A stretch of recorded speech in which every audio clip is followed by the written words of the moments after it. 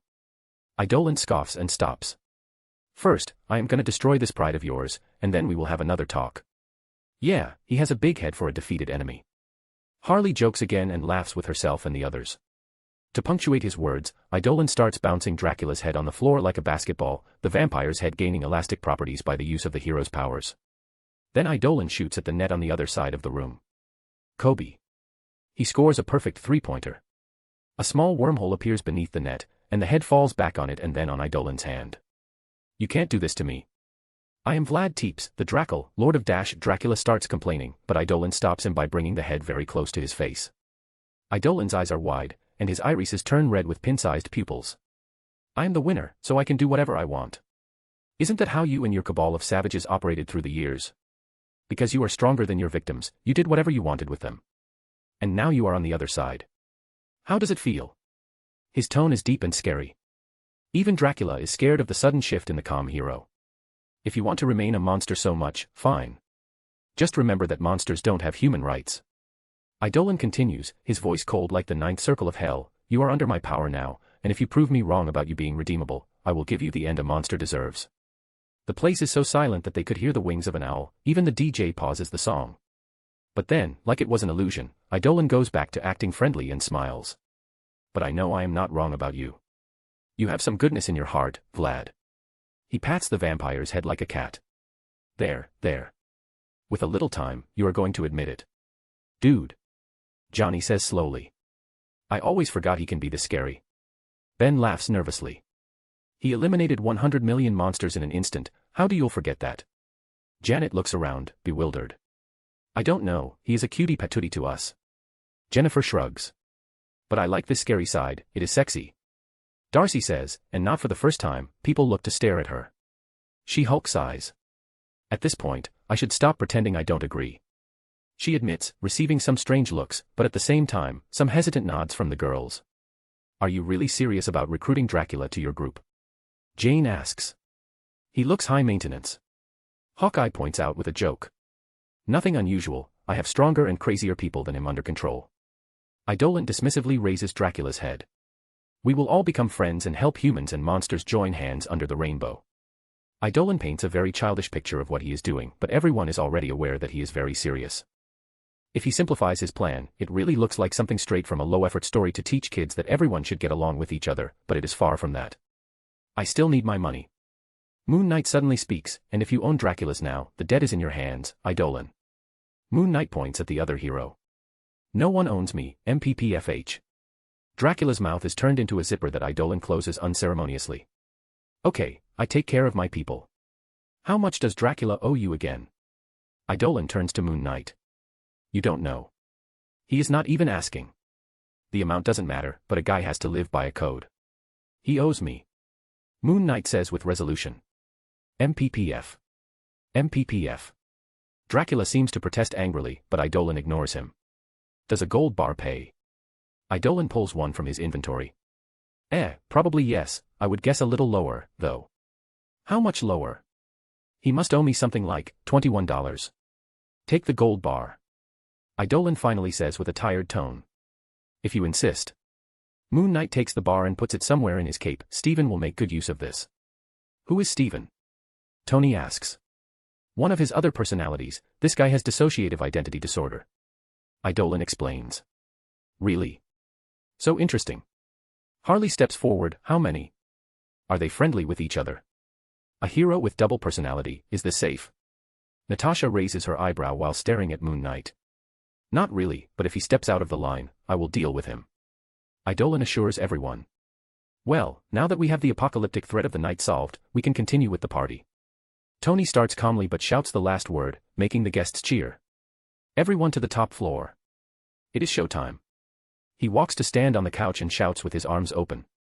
Normal guests, celebrities, and even the people who are gonna perform start moving to the stairs while the DJ puts some music to reinstate the party vibe. In the meantime, Eidolon hangs Dracula's head on his waist by the hair. Are you really gonna walk with a decapitated head on you all night? Shago asks with amusement, but her hand goes to Nevin's face, trying to push the demon succubus vampire off him. What is the problem? It will be good for Dracula to get close to humans again. Eidolon says sarcastically. This is half punishment for the vampire and half to make people less scared of him. When Eidolon doesn't take Dracula seriously, he looks completely harmless to the people watching from outside. Now that you are here, why don't you all enjoy the party? Eidolon speaks with Blade, Moon Knight, and Selene. It's okay, right, Stark? He turns to the host. Of course. Stark says with a big smile, the more, the better. You guys are pretty famous now and people want to know you. I'm a good. Blade rejects, I did not even want to be here in New York. Me too. Moon Knight says, I was kidnapped. Then enjoy a little. I will drop you off at whatever place you want later. Eidolon suggests. The two seem to be a little convinced. Selene, on the other hand, doesn't seem to have a choice. Harley approaches and hooks her arm with her own and starts dragging the vampire away. The uppermost room reserved for this party became a dance floor with a stage so that people could enjoy the performances of all the bands and solo singers that came tonight. Of course, the Avengers Tower still has some floors above, but those are only for the heroes, to maybe have a relaxing afterparty where they can talk. The stage is considerably small, but that is the point. It is a rich people's party after all, there is no problem if the singers stay just 2 feet away from the rest on a slightly raised platform. The number of people who are going to sing is surprisingly huge, so much so that they will only have the chance of singing 1 or 2 songs. Normally, people would think that this comes from the fact that Tony Stark is super rich and can buy everyone's time, but surprisingly, most of the singers volunteered. Singing 1 or 2 songs is not much, it can be considered the ticket fee to be a part of this high-level party. The big names that are gonna perform are also another boon, who wouldn't like to be in a show together with them? There are promising artists, established ones, and living legends here. Everyone is winning in some way. It is an investment, any producer would take this deal, some would even pay to perform here. And amidst those big names, there are 2 nervous women who feel out of place. You all will be fine. Eidolon addresses both Luna Snow and Dazzler before pointing at the stage where AC/DC are opening the night. It is just some casual singing, no big deal. No big deal. That is the AC/DC. After them will come Metallica, and I saw Katy Perry and Beyoncé. And is that Eminem and 50 Cent over there? Dazzler exclaims, nervousness obviously on her face and voice. HMPF, Beyoncé has nothing in your guys. Eidolon says dismissively. You are joking, right? Dazzler doesn't take his joke very well. Relax and simply do your best. You two have your powers over them, but don't use them too much, prove that you can sing. Eidolon gives some good advice. I feel that I don't deserve to be here. Like a Nepo baby. Luna speaks quietly, a little ashamed. There are other singers that are just starting their careers beyond you two here. Eidolon points out. But I am Korean. Would they even understand what I sing? Luna is still not convinced. Music is universal. Eidolon shakes his head. How could he explain to her that one of the most viral songs that he knows was from a Korean guy making a silly horse dance? Listen, being nervous is normal. But suffering in anticipation is suffering more than necessary. That is why I told you two will be going so early in the night. Don't think too much, just go and do. You are pros, right? No more excuses, let your music speak for you. That seems to do the trick. They are pros, and this is not even a big hurdle. Yeah, stop bitching out, you two. It is starting to piss me off. That is Yuri Han returning with a drink in her hand. Can you please not interrupt my motivational speech, Yuri? Idolin rolls his eyes. Bleh, that was pissing me off too. If they are that much of a coward to step on the stage after all of this, just go home. She shrugs and then starts poking Dracula's head, which is still hanging at Idolin's waist. Darcy made a joke about Dracula being in a privileged place, so close to Idolin's crotch, but that only made the vampire angrier. At this point in the party, and as people in similar circumstances, Dazzler has already had a talk with Luna Snow and Yuri Han, so the three are familiar with each other. So both Dazzler and Luna Snow just shook their heads and laughed at Yuri's lack of tact. Thank you, you two. Dazzler says after a long sigh. I guess the two approaches helped ease our nerves. Luna adds. Break a leg, or something like that, if you want, I can break them for you. Yuri scoffs. In the end, Idolin is happy that things are sorted out, so he let them two prepare for their performance. Oh, Amy Winehouse. I am gonna talk with her. He says and says his goodbyes to the trio. What? Are you gonna fuck her? Yuri frowns at him. My intentions are pure and righteous. Idolin declares before going to have a little talk with the woman with a possible tragic future. The show continues as smoothly as it can get. Well, what kind of trouble would happen here? This is the safest place on Earth at the moment. In the worst-case scenario of some villain breaking in, he would find himself face-to-face with Thor, Hulk, and Idolin. If this is a comic, maybe one of the two heroes would get into a fight, and it would destroy the mood and eventually the party. But this is not a comic book where a punch has to be thrown every issue. There are only people trying to have a good time. Like how it happens with a childish hierarchy of a high school, when the popular kids do something, the rest follow. So, when the heroes don't care about image and just start dancing, everyone follows. Even Idolin and the Hulk are dragged to the dance floor. Even Reed Richards stretched some limbs in all directions. The sight of those heroes using their advantages to make the dance interesting will always be mind-blowing. It even makes up for the lack of technique of some of them. It doesn't matter if it is rock, pop, metal. If the song was agitated or calm, everyone was moving in accordance with the music, even if it was just bobbing their heads or jumping. There is a lot of heavy metal and rock because of Stark, iconic songs are sung, and equally iconic moments are created. Like when Idolin threw Dracula's head at Ozzy Osbourne on stage, and the guy literally bit it. Idolin is even invited to play Nevin with him and some other bands. When the music is calmer and even a little romantic, the hero ends up dancing with a lot of women. The ones he brought tonight, the other heroines, who are not in a relationship, and even many female celebrities have a dance with the hero. The girls pranked him and Thor, too, conducting the two to find themselves in each other's arms during a dance for two. Everyone laughed, and the two guys who don't take themselves too seriously decided to own it and dance together for 10 seconds or so, creating a much funnier moment and memory. They obviously exaggerated to make it even more comical, the confidence that does not diminish their masculinity, even when they dance waltz, and the people applauding around. Eventually, Luna Snow and Dazzler took the stage, and Idolin would confess that he was a little biased, showing off some impressive dancing moves that he could make even more eye-catching with his powers. But the two don't need him to set the mood. They are good, and they have just added powers to the experiences, awing everyone watching. Idolin was also forced through a shame ritual when Harley sings Womanizer together with Britney Spears while very pointedly referencing him. So pointedly that she literally lassoed him with the wire of her mic and pulled him to the edge of the stage, putting her foot on his shoulder and crouched over him while singing to his face. I know what you are, baby. Womanizer, womanizer, you're a womanizer. Oh, womanizer, oh, you're a womanizer, baby. You are. Womanizer, womanizer, womanizer. How can he defend himself? He literally has Nevin as a guitar strapped to his back. I can see her panties. Thankfully, his reputation is so good that people only see this as a joke. After all, it is not his fault that there are more women interested in him than the other way around. He is more like a natural womanizer, who doesn't even put in an effort. It is not his fault, really. With all the different songs, Idolin eventually found himself dancing together with Black Widow. I am surprised that you did not avoid me. She says, smiling while looking up at him. I have nothing against you. Idolin shakes his head. Maybe not you, but someone has. Natasha looks at Shago that's staring at the two with dead eyes. Don't mind her, she likes you a little. Really? Natasha is not convinced, eyeing him suspiciously. Well, she, at least, respects you more than she shows. Idolin admits. I guess that is good enough. Is she afraid that I am going to steal you from her?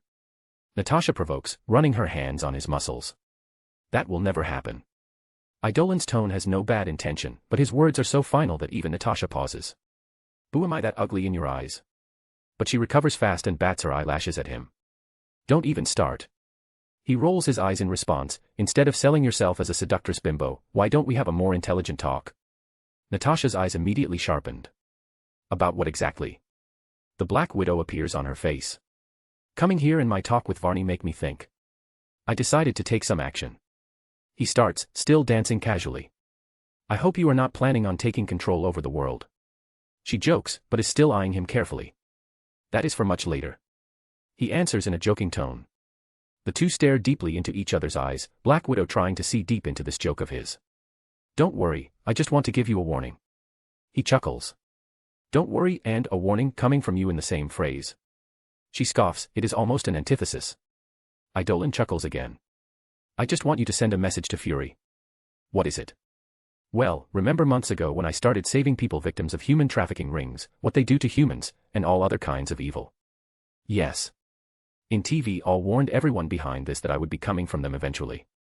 I didn't at the time because I was more focused on saving people, and it would create a lot of chaos when I exposed how many politicians and other important figures are evil. At this point, Natasha knows where he is going.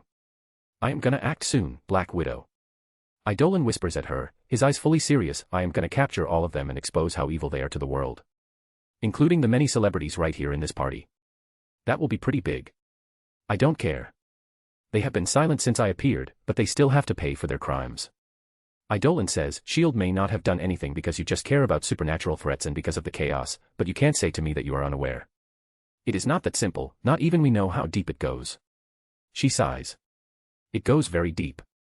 So deep that it would make the Red Room look like a suburban playground. Those people are evil.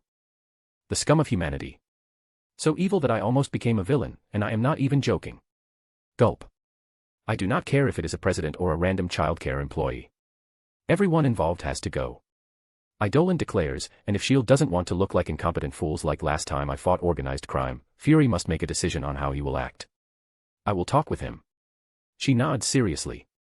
Good. Eidolon nods. Some of those idiots are Satanist idiots who think they are something.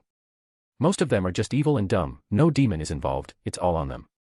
Just because they dress mysteriously and write pentagrams where they do their disgusting things, it does not mean Satan will come for them. They will be suffering in hell all the same. There are some real cults, but most are just posers. You really hate them, huh? She manages a smile after seeing his disgusted expression. Oh. This is to hate. You will know when I hate something. Eidolon's tone is calm, but he is still scary. But imagine being so evil, not trying to control those vile impulses, and then putting your hopes on having a good afterlife and a bitter loser that is trapped in hell. Demons are not their saviors, they will be their cellmates, and those foolish humans will be new flesh for all eternity. That is an interesting way of putting this. Natasha admits. Only the harsh truth. I will try to clean my ledger before dying then. Natasha laughs darkly. Eidolon looks at her, and the spy assassin swears that she saw a strange emotion flashing in his eyes. He surprisingly, and affectionately, pats her head. Don't worry, you are now on the right path, Natasha. Her eyes widen in surprise, something in her cold heart stirs, but she doesn't have the time to say anything because suddenly the music ends and Eidolon is pulled away by Shago. Instead, she adopts a mocking expression and shakes her head, green from jealousy. And the two start bickering. Come on, Hulk. It is time. Harley says with her hands on her hips, admonishing the green giant. No. Hulk looks away, like a guilty child. Dr. Banner was nice enough to let you have your fun, can't you be nice too? Harley asks while tilting her head. Grrrrrr. Hulk crosses his arms petulantly. Don't growl at me, mister. Harley swings her finger at him while tapping the tip of her foot on the ground. It was my mistake then to give you the chance. Ugh. Hulk looks even more guilty. Hulk. After you behave so well, there will be other chances. Harley's tone softens. Hulk finally looks back at her. Are you really gonna be bad at the end? Just to destroy the memory of your good behavior? Harley challenges. No. Hulk finally admits, albeit gruffly. Then give us Dr. Banner back. And it is with a pout that the fearsome Incredible Hulk starts shrinking and losing his green color, turning into Dr. Banner. That was an experience. The scientist says, seeming a little off balance. Eidolon quickly appears and puts a coat around him to hide his bare torso, and retreats to Harley's side as Betty approaches Banner. Glad to have you back. She smiles while hugging his neck. I am glad to be here, he smiles back, and he doesn't waste time starting to dance to the slow song. I don't have words. Idolin comments with Harley while the two watch the lovebirds. Try. She replies smugly. Well. First, you are incredible. Second, I think you will be a great mom. Third. You are incredible. You said incredible twice. She laughs. I told you that I am at a loss for words. He shrugs. Ha ha ha, silly. She laughs and jumps into his arms to also start dancing with him. The party is great. Extremely good vibes even when Idolin is secretly plotting to end the career of some guests. In the end, despite Tony never investigating too deeply into that, his contacts are mostly normal people. So Idolin doesn't need to fake a lot. He just smiled mysteriously when being introduced to someone whom he knows is evil. And he also totally stares too deeply into them just to make them uncomfortable and leave early. It is at the end of parties that things get more liberal. The stage basically becomes a glorified karaoke where singers can go back, and non-singers can try. Some do it just for the fun, some are pretty good, some are so bad that people laughed, in good spirits. Even Idolin is pushed to the stage to perform solo. He ended up surprising everyone with an incredible performance, of course. His choice of songs is very good, not created in this universe, but no one knows that those songs have the potential to become meme material, like, Can You Feel My Heart? You Are Welcome, World. Memes are saved. He walks off the stage, watching the people clap in this grateful universe. Hector's residence, living room.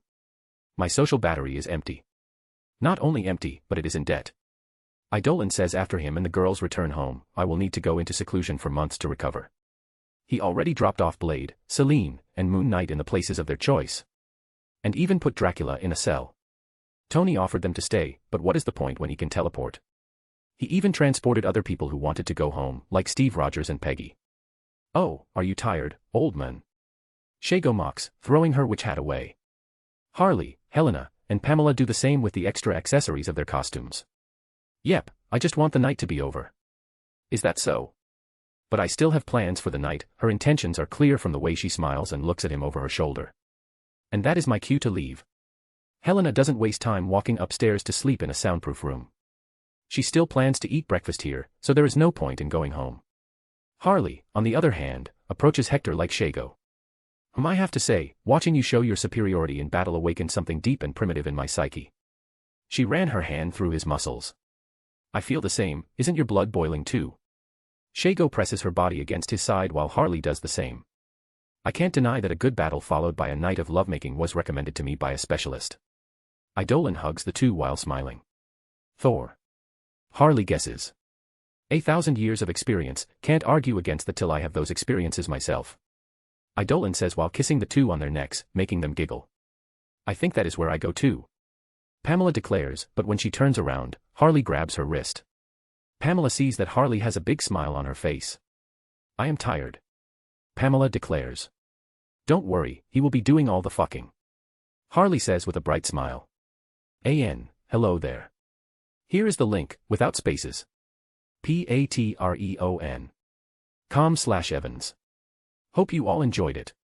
Make a comment because interaction motivates me to keep writing. Thanks for reading. Till next time and stay good y'all. Bye bye. Chapter 166, Pillow Talk. Third-person POV. Pamela Isley's eyes flutter open as her body moves closer to the warm sensation on her side. She hugs and presses herself against it. Pamela can't help but sigh in contentment as her body squirms and stretches beneath the comfortable pillow she is hugging. That is when her mind catches up with her waking body. She is not hugging a pillow, or even Harley. The sleepiness leaves her very quickly when she becomes aware of that. Good morning. Hector's insufferably hot voice, coupled with his beautiful face, greets her. His smile is also insufferable, amused by her actions as if she were some sort of entertainment to him. Go fuck yourself. She retorts in a low voice. He gasps exaggeratedly, it is with this mouth that you kiss me. And does all those other things. He raises an inquisitive eyebrow at her. Shut up MMPF. Hector, instead, shuts her up with a kiss. She barely has time to feel surprise before he pulls away and smiles at her. You are lucky that, because of my physiology, I don't have bad morning breath. Pamela scoffs. Is that so? Let me check. And he kisses her again. Knowing what was coming, she made up her mind to act reluctant, but when it happened, Pamela just leaned in and enjoyed the kiss. His right arm goes beneath her body and around her waist to pull her closer, and Pamela runs her right hand through his hair.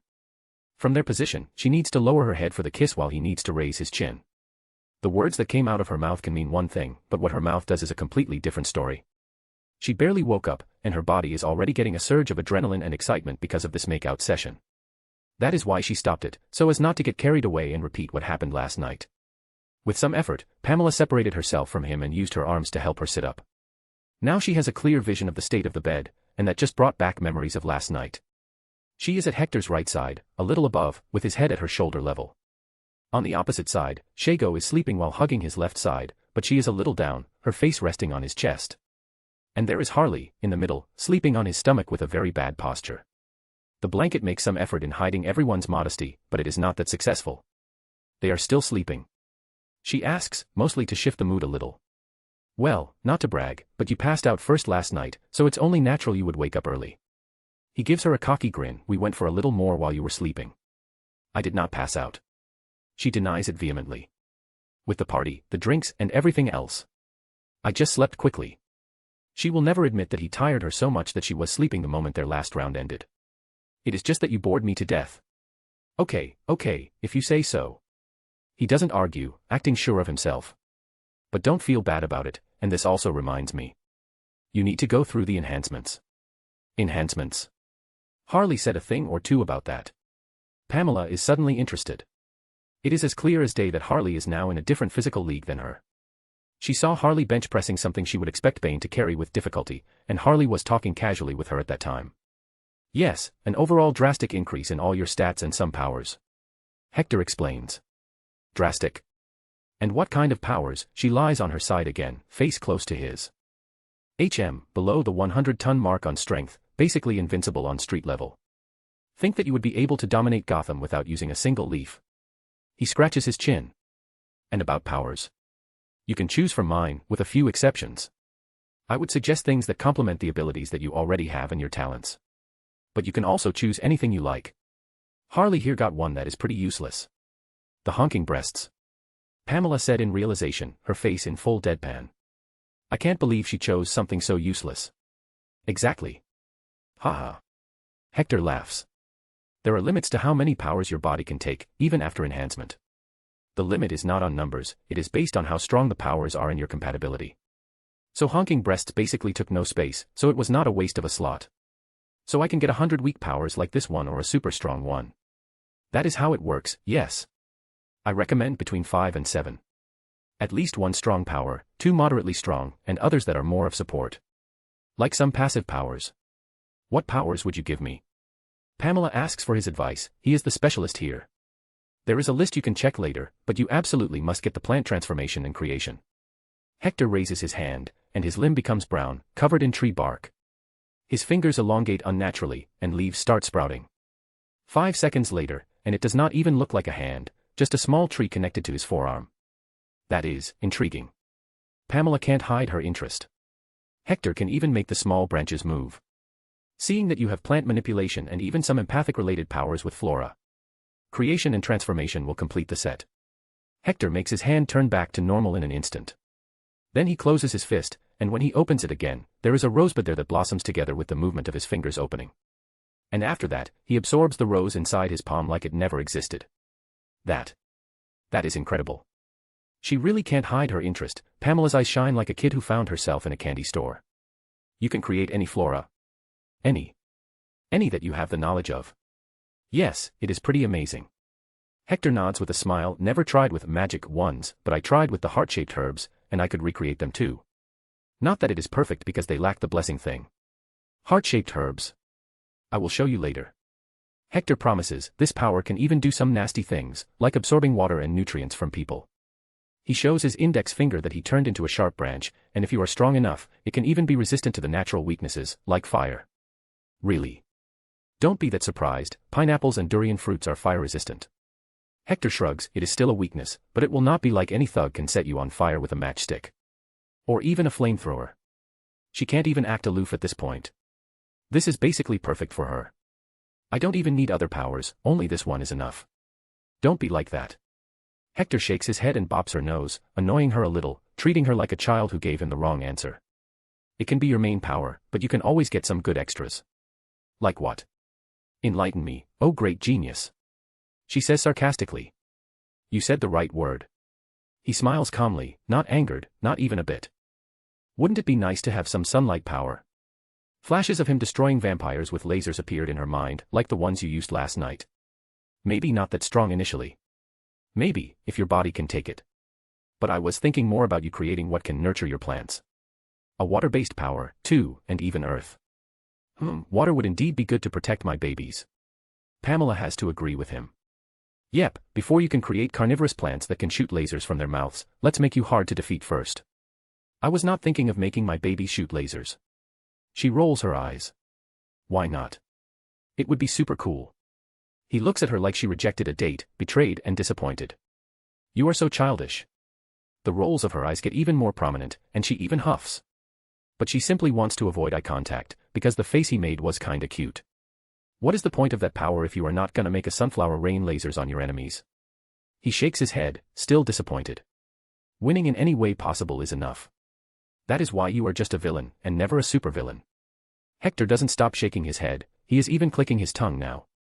Excuse me. Now she is offended. How dare he say that she is just a villain? She is an incredibly dangerous one, a top-grade villain. She is one of the few who really took control of Gotham for some time. If you don't even know the difference between a villain and a supervillain. Hector doesn't elaborate further, acting like an old master who wants her to figure things out by herself. Don't act cocky, you fucker. She pinches his chest, twisting his skin while squeezing with her long nails, but she can't make him show any sign of pain. What are you two doing? Shago finally wakes up, groaning in distaste at being woken by their voices. Talking. Eidolon answers. Ugh, talk lower.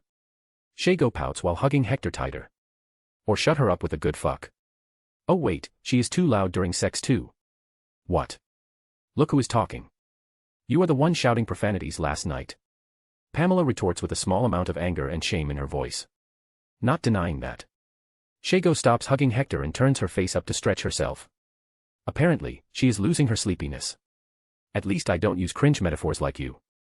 What was that about him seeding your fertile garden again? After a good stretch, Shago opens her eyes and smirks at Pamela. Better than being an uncouth bitch, calling yourself his slut and all that. But I am his slut. Shago goes back to hug and nuzzle her cheek on Hector's chest. But everything he did to me, he did to you. So, aren't we the same? Both his sluts. I am not. Please, girl. We both saw each other getting fucked in the ass.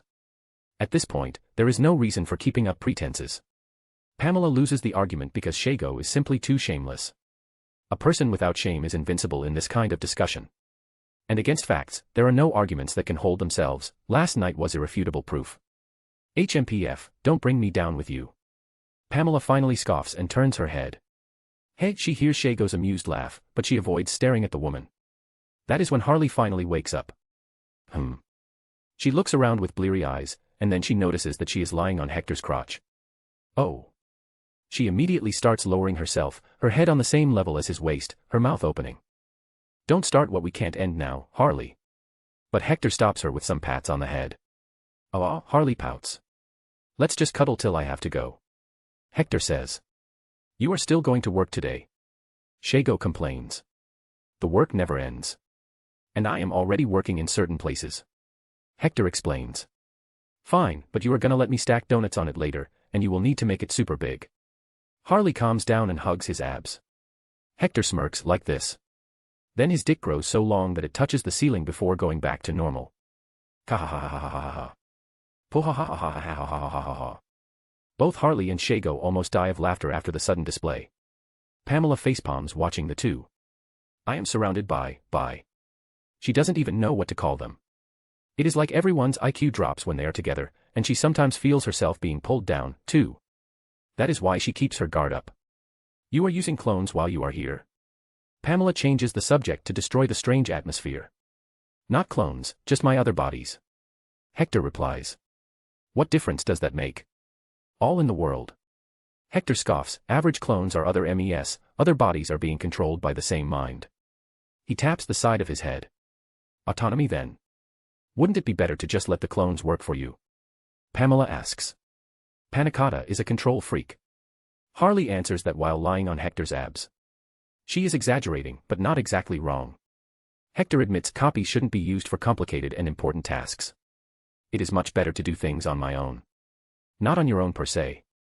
Pamela retorts. No, it is literally me, just remotely controlling an extension of my body. It is no different from this.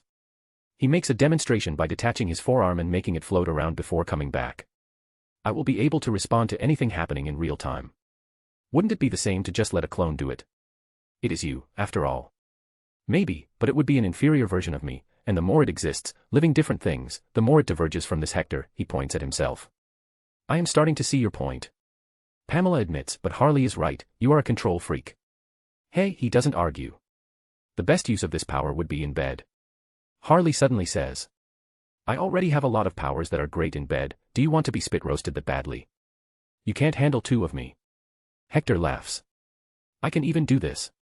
He waves one arm, and to Pamela's horror, dicks start sprouting on the wall. The whole wall. It covers every inch of it. Unlimited dick works.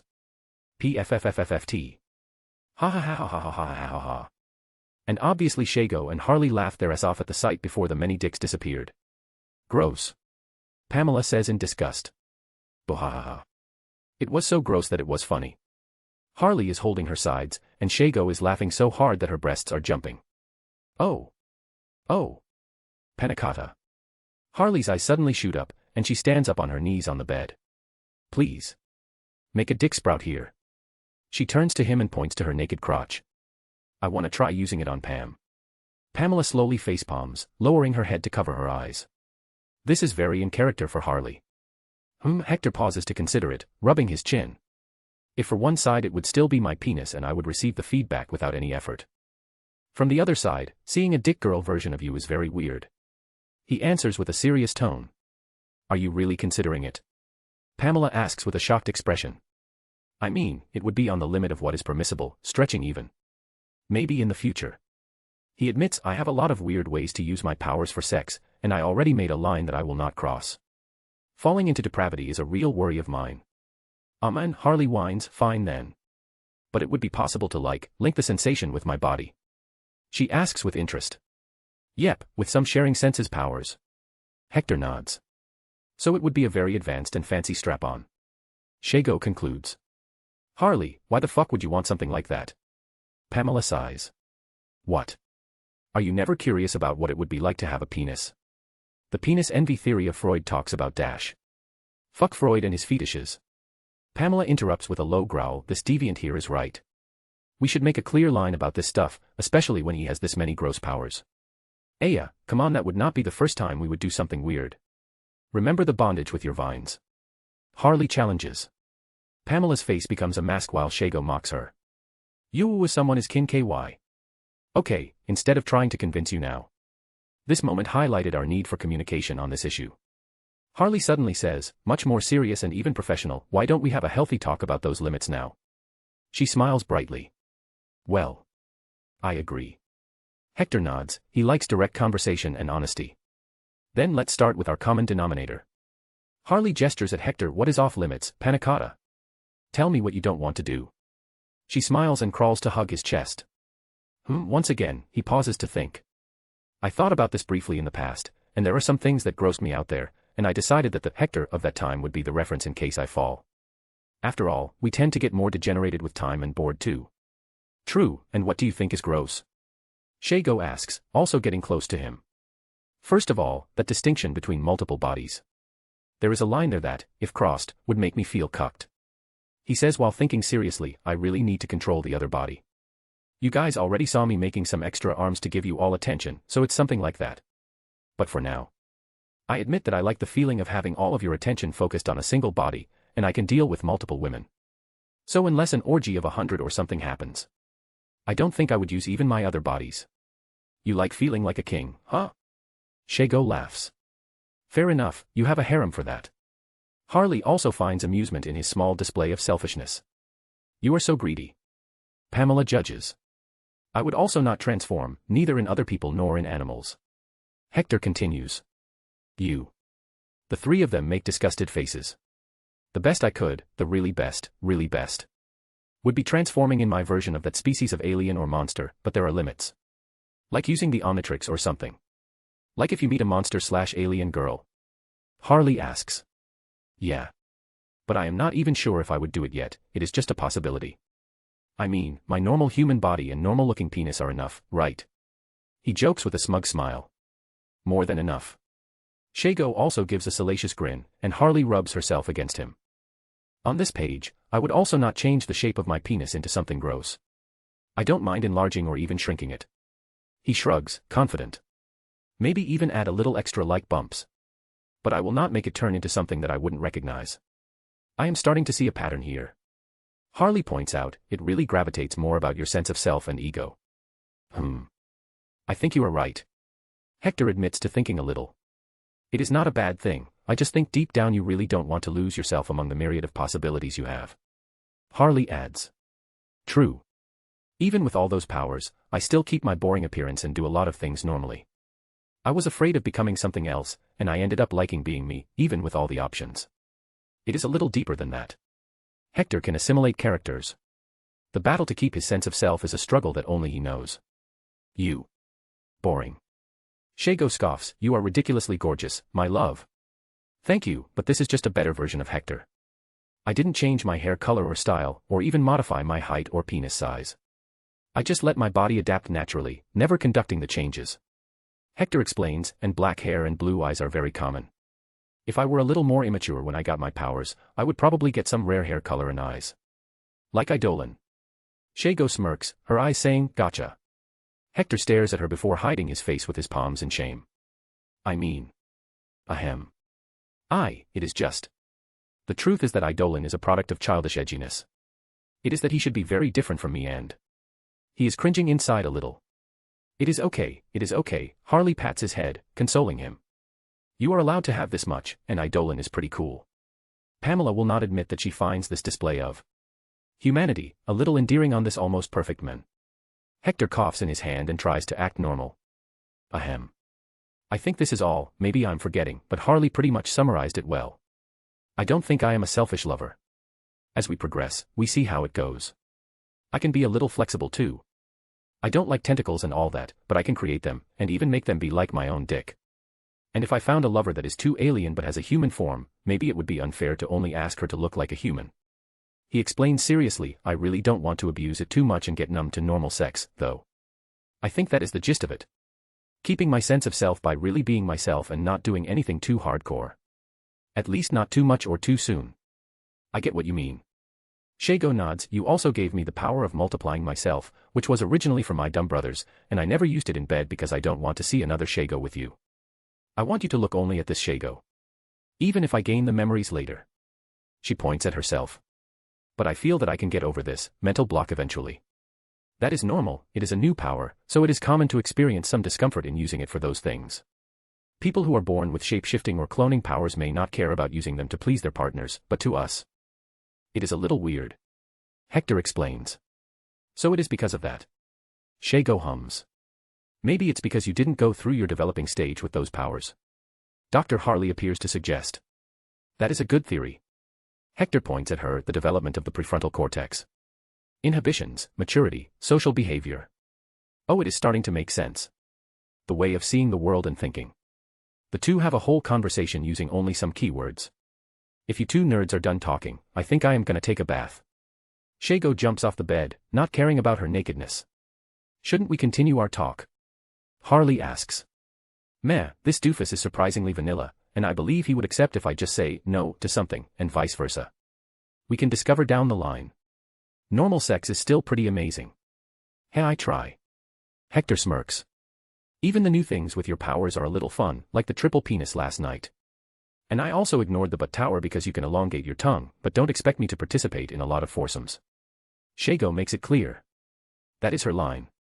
She can cross it a little for him because, in this case, she knows he can handle multiple women, and last night was the proof that he can give her enough attention to make her not feel left out, but she still prefers doing it alone with him.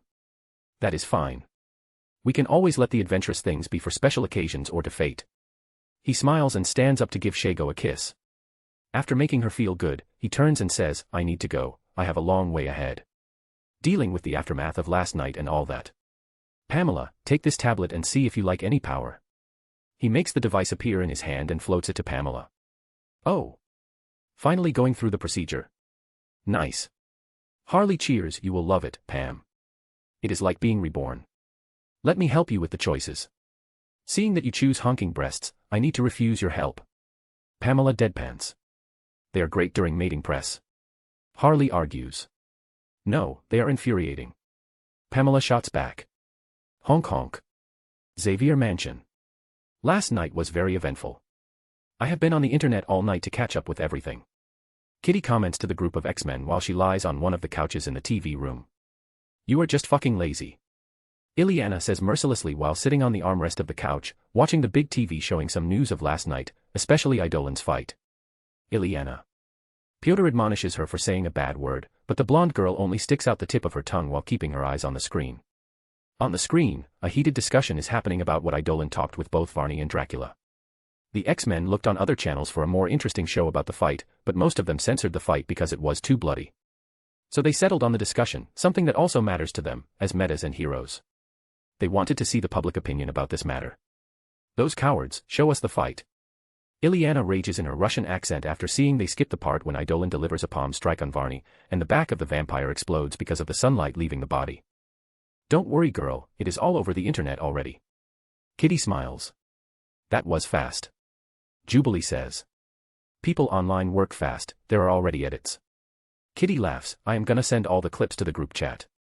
The fact that Idolin was fighting his own battle explains why he didn't come to help us last night.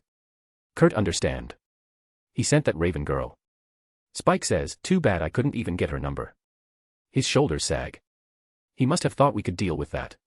Ileana says with some pride in her voice, by the way, he must be coming later. Really? Kitty stands up finally looking away from her phone. Yeah, in the end, we didn't get the source of those demons. Ileana says with a distant look. She has a good idea of where they came from. Too bad that Raven didn't say anything she discovered when Kurt took us to where the portal started. Jean says while pondering. She only said, I am not familiar with this particular hellish dimension, and left. Rogue adds. I wish she had stayed. Kitty pouts. You are too friendly sometimes, you know that. Rogue stares at her brown-haired friend. I have an eye for people I can get along with, and she is one of them. I know this. Kitty insists. Good luck with that. She can teleport away from your chumminess. Robert laughs. That is true, next time I am gonna latch onto her till she realizes we are meant to be friends. Kitty half jokes and half speaks seriously. If she throws you somewhere else, we are not rescuing you. Scott shakes his head with amusement. What? And what about, no man and woman is left behind? What sort of camaraderie do we have around here? Kitty exclaims with indignation. You are just gonna be dealing with the consequences of your own actions. Scott smirks. Kitty, your survival instincts must be too numb, but don't try to annoy the Dark Witch girl who practically solved last night's crisis alone. Jean also adds with a teasing smirk. Hey, I also put a lot of work. Ileana protests. We all did. Scott nods. But her reinforcement really helped us deal with that very quick. Rogue says. Do you think Idolin has, like, a person to each job in standby? Ready to deploy? Jubilee asks the room. He has a power for every job. Jean scoffs. Right. What do you mean, he can create a sun? Or simply switch his blood? Paige doesn't hide her shock. The guy is even more ridiculous than me, and I can adapt to any circumstance. That is why Idolin is my goat. Kitty nods to herself with some pride, like Idolin is her child or something. Proud of being meta and proud of being human. That speech was super cool indeed. Warren says. I am not the only one then. Like, damn. What is this feeling in my chest? Let's dominate the universe, humanity. Spike talkies excitedly holding his hands like claws in front of him before clenching them. Idolin really has a way with words. Jean smiles lightly. Everything he said convinced me that the world is in good hands while he is being a hero. Have you guys noticed the amount of protests against us has diminished? Robert says in realization. I haven't seen one in the media for months. Jubilee thinks about it. People love the guy. Spike shrugs. He could just take over the world already and become our ruler. Tabitha says casually, but when she notices that the people around her are looking at her strangely, she pauses. What? People online have the same thought. Kitty says while looking back at her phone, comments of, what is so bad about being ruled by a good guy, if it is inevitable, I prefer that Idolin does that, and, the best kind of leader is the one that doesn't want to hold that power. Kitty reads. Is this idea really that popular? Scott asks in surprise. Half-half. Kitty retorts absently while scrolling through some forums. There are still a lot of people who are not comfortable with it. It is kind of a pointless discussion, no. Eidolon himself said that he is not interested. Gene speaks. It is not like he is running for president of the world. Gene, pointless discussion is the lifeblood of the internet. Kitty clicks her tongue while shaking her head and explains it in a patronizing way. The world will not change, and they can't even change each other's opinion, but people like saying stuff on the internet, more to find like-minded people than to try to educate or inform anyone. Oh. Someone turned that video showing Eidolon's abs from bottom to top in a single image. Saved. Oh ho ho, nipples and belly button. Kitty's eyes are glued to the screen while her fingers move up and down and then get closer and separate, without a doubt zooming in on the image. Moles in the abs, sexy. Stop being a pervert, Kitty. Rogue says while showing a lot of restraint, not to look at the phone screen just in front of her. Send it to the group chat too. Paige says quietly after coughing in her hand. You girls are as bad as we men. Spike crosses his arms, the boys joining him with their exaggerated disappointed gazes. In our defense, we are not like that to every guy, just Eidolon. Tabitha explains. I don't know if this could make things better. Gene comments with an unsure frown. It means that it's his fault. He makes a sin. Jubilee jokes. He indeed has a sinful body. Paige nods wisely. God protect him from you all. Kurt prays.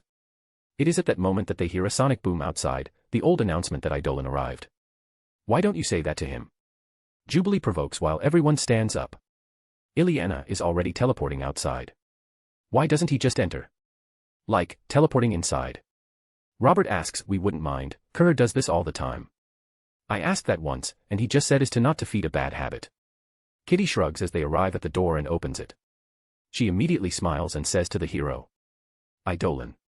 She passes through Ileana, who was already talking with him and ignores Raven, for now, to hug Eidolon.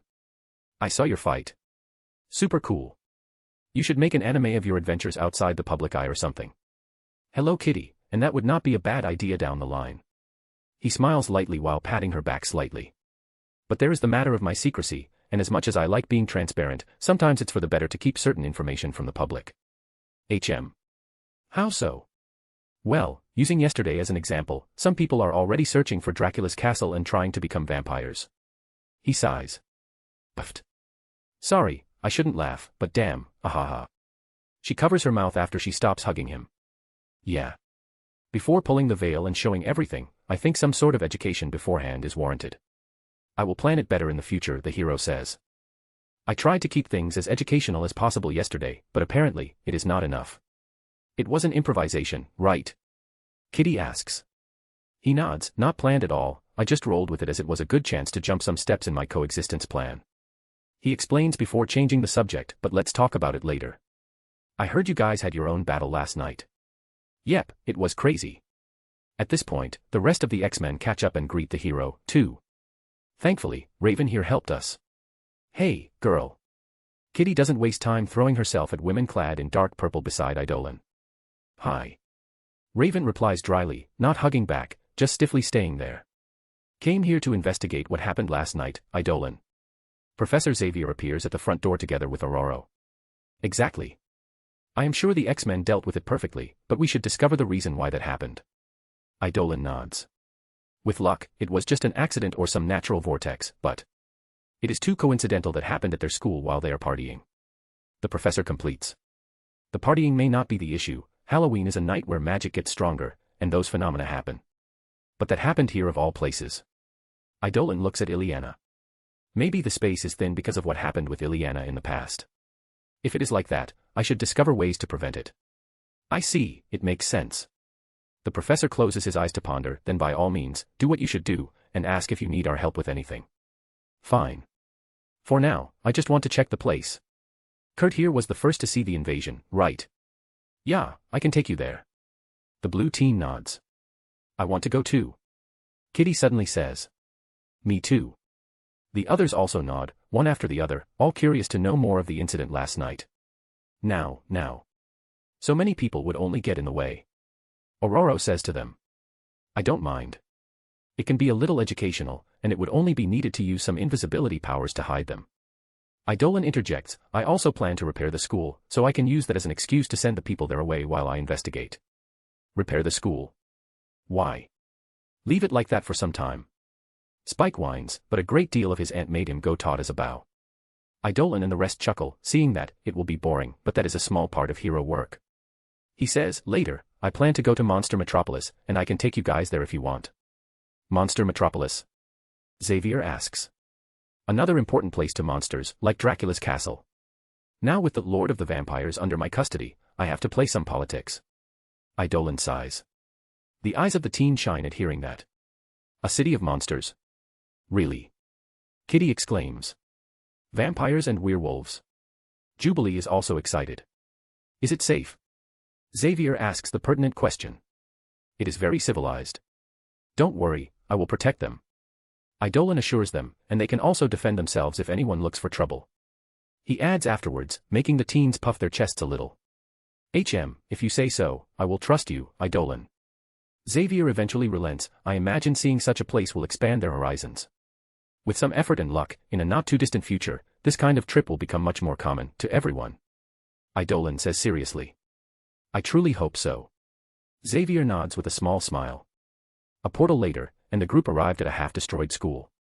Everyone watched behind an invisible wall as the hero talked with some people that are surveying the area. Some words later, everyone left, and they are alone as the school starts being restored slowly. You really have street cred, huh? Jubilee comments, impressed.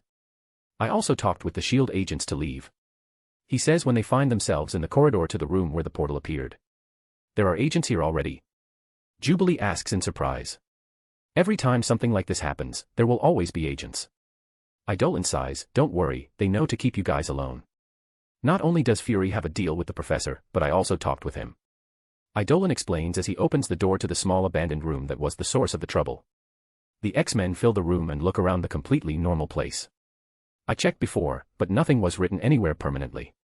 Idolin comments. That means it does not have anyone's finger on it, right? Jean hopes so. No, there are other ways of opening portals than carving runes and magic circles on the ground. Ileana answers while looking around, sniffing the air a little. Yes, it could have been an item of power that was destroyed after one use, or even a single spell if the perpetrator is strong. Idolin looks around while activating his all-seeing eyes of God. Did the magic in the air change form from last night to now, Raven? It thinned fast despite the large amount of demons. Raven answers in an even voice, unnaturally fast. I was thinking the same thing. Idolin looks around very suspicious, it is almost like someone cleaned the place. Like erasing the evidence. Rogue suggests. Possibly. Idolin says, when you investigate something like that, the first and most important thing you have to discover is the person's motives. Even their identity can be put aside initially. Someone just summoning a bunch of demons, not doing anything as they are destroyed, and just cleaning it afterwards is strange. Idolin holds his chin.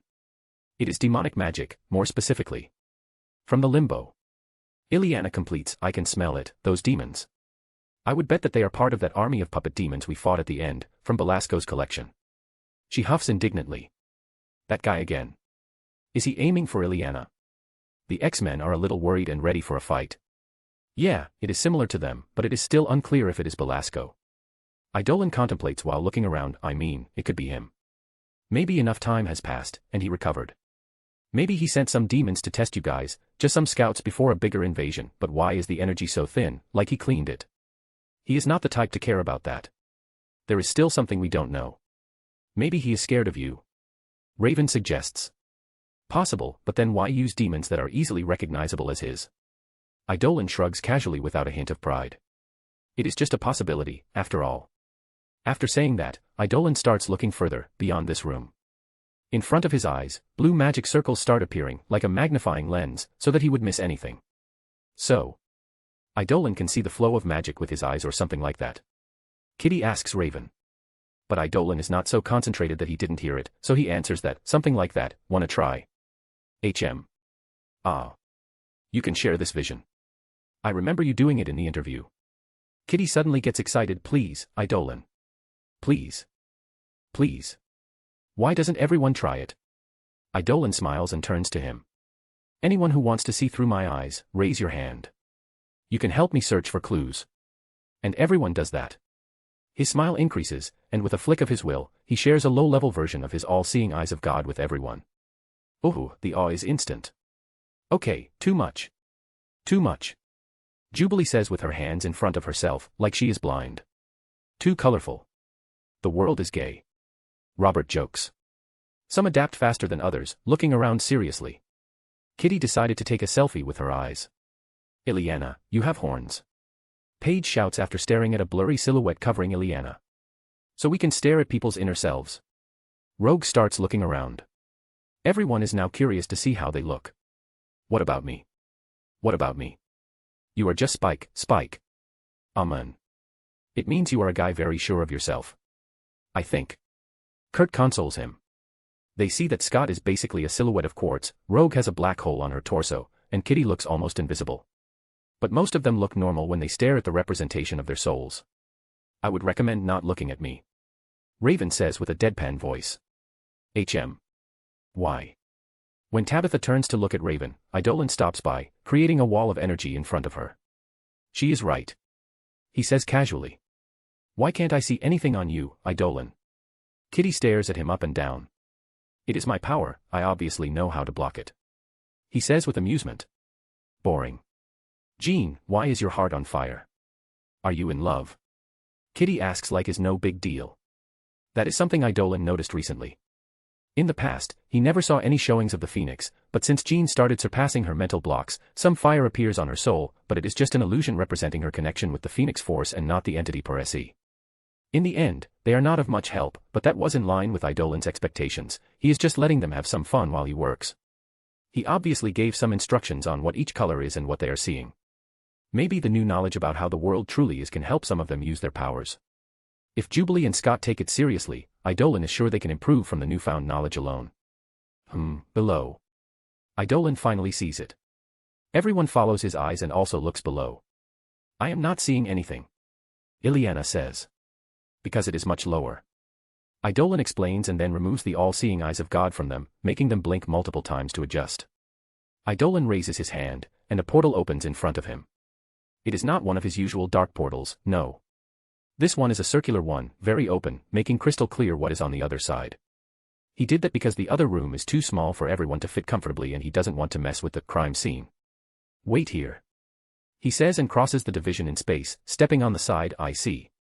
That is why it was clean, a sacrifice. Eidolon declares. Raven purses her lips. So we helped someone by killing the demons and turning them back into pure demonic energy. Pretty much. Eidolon answers, well, the portal in the room where you are appeared alone, but let's see who was here. What are you doing? Ileana asks. I have a very overpowered investigative power that allows me to see images of people in the past. He explains and then he uses a combination of powers paired with Moody Blue's power to see who was in this room. He used his own stand for that, no one can see what he is seeing, but they all see his eyes widening. That is a surprise. He then turns to Jean, tell me, Jean. Do you have an older sister? No. She replies, confused. Then congratulations on entering the big leagues of heroes. You have an evil twin. Eidolon says sarcastically. Hello there. Here is the link, without spaces. p@treon.com/Evans. Hope you all enjoyed it. Make a comment because interaction motivates me to keep writing. Thanks for reading. Till next time and stay good y'all. Bye-bye. Chapter 167, Boring but Necessary Politics. Jean Grey. To say that Jean Grey is surprised by the revelation that someone with the same face as hers was behind last night's attack would be the most obvious statement ever made. Her face doesn't hide her shock at seeing the woman after Eidolon materialized it for all to see. It is like looking at a mirror, more or less. But even without Eidolon saying anything, everyone around would know that it is not really Jean. Despite their similarity, there are still some key differences that anyone who knows Jean would immediately notice. First, the other woman is older than Jean, at least in the same age bracket as Aurora, probably older. Her face also shows a dark, smug smile that looks out of place on Jean's face to anyone who is used to her. And the clothes. Damn. Is it a villain thing to use provocative clothes like that?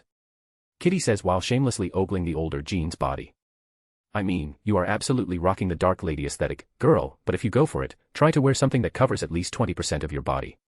Do you think this evil Jean uses her telekinesis to hold her breasts in place? Jubilee asks seriously, look at that amount of underboob. One step and they'll spill out. And she has a lot to spill. Paige nods begrudgingly. You have a lot of potential, bitch, if you are going to grow like this. A MILF. Kitty agrees. Jean Grey tries to filter those comments from her so-called friends. She understands that they are just making light of the situation to turn it unserious. This is a woman wearing Jean's face. Summoning demons and who knows what else. Jean is rightfully freaking out. What is she? She asks Eidolon. He is the only one who can give her an answer. The hero gives her a side glance before dispersing the image he conjured. She is thankful for that, as it is very uncomfortable, especially given her attire. I have some theories. Eidolon starts. His pause almost made her shout at him to go on, but Jean saw him looking around, so she could assume that he was not being dramatic. At first, I thought that she was a clone made by Sinister. He says. A clone. Kitty parrots. Sinister. The vampire-looking scientist, creepy guy. Rogue remembers the name. Jean wishes they would not interrupt him, but she remains silent.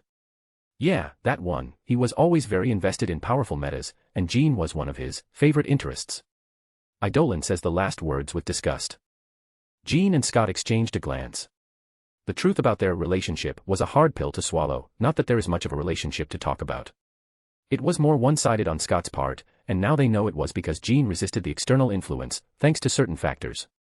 It made them question even their friendship, but after a talk, they decided to just ignore that and continue as friends. Scott started therapy with both Harley and the professor to deal with the artificial feeling implanted in his brain. She could have escaped after I dealt with Sinister. Eidolon suggests, but this evil Jean doesn't look like an inexperienced clone just out of a vault. So my guess is that she is an alternative evil version of Jean that ended up here. He says while staring at a certain point in the room. Ended up here? But how? Scott asks a pertinent question. I guess it is my fault. Eidolon says while staring at the same point, caressing his jaw. Your fault? Jean asks with a frown. How is that possible? At this point, it is pretty inconceivable that Eidolon can make a mistake that would create this situation. Yeah. Remember our mission in the limbo? He asks the room, and the ones who went with him nod. Remember the alternative versions of Aurora, Kitty, and Kurt? Oh. Jean remembers, are they from the same universe as this, me? Now that you mention it, the other me was also wearing skimpy clothes. Kitty comments with a distant look, my boobs did not grow that much though. I think the skimpy clothes were because that Belasco guy has bad taste. Rogue points out, remember that the other you was literally a furry cat girl. Ah, yeah. Kitty nods. Well, my theory is that this evil Jean came from the same universe as the other Kitty, Aurora, and Kurt. She is also older, like them. Eidolon sighs, she probably followed, or at least became aware of the path back to this universe, because I traveled there. You reached this conclusion because of the demons that came from the limbo. Ileana asks with a strange face, if she used the limbo as a middle ground before coming here, the one at fault is me. No, it is not. Eidolon denies it immediately and pats Ileana's head. To find the native universe of them, I used a not-so-safe method and was more worried about big things following me than a single person. But why is she evil? It's not like our versions are evil. Kurt asks. Is not an entirely parallel universe where our morals are switched. Eidolon explains, other circumstances must have made their Jean become evil or even this other Jean is an evil clone of their Jean that is a good person. That is too complicated. Spike scratches his hair. Eidolon chuckles, multiverse shenanigans. What matters is not that she is evil, or even whether she is a Jean. What matters is that she doesn't seem to have good intentions. What was she doing down here anyway? Spike asks. Some sort of ritual using the destroyed demons as fuel to forge something. She had some help from someone from Limbo. Eidolon explains. And what are you gonna do now? Kitty asks, a little eager. Nothing. Eidolon answers to the surprise of everyone. Nothing. There is a reason she is hiding.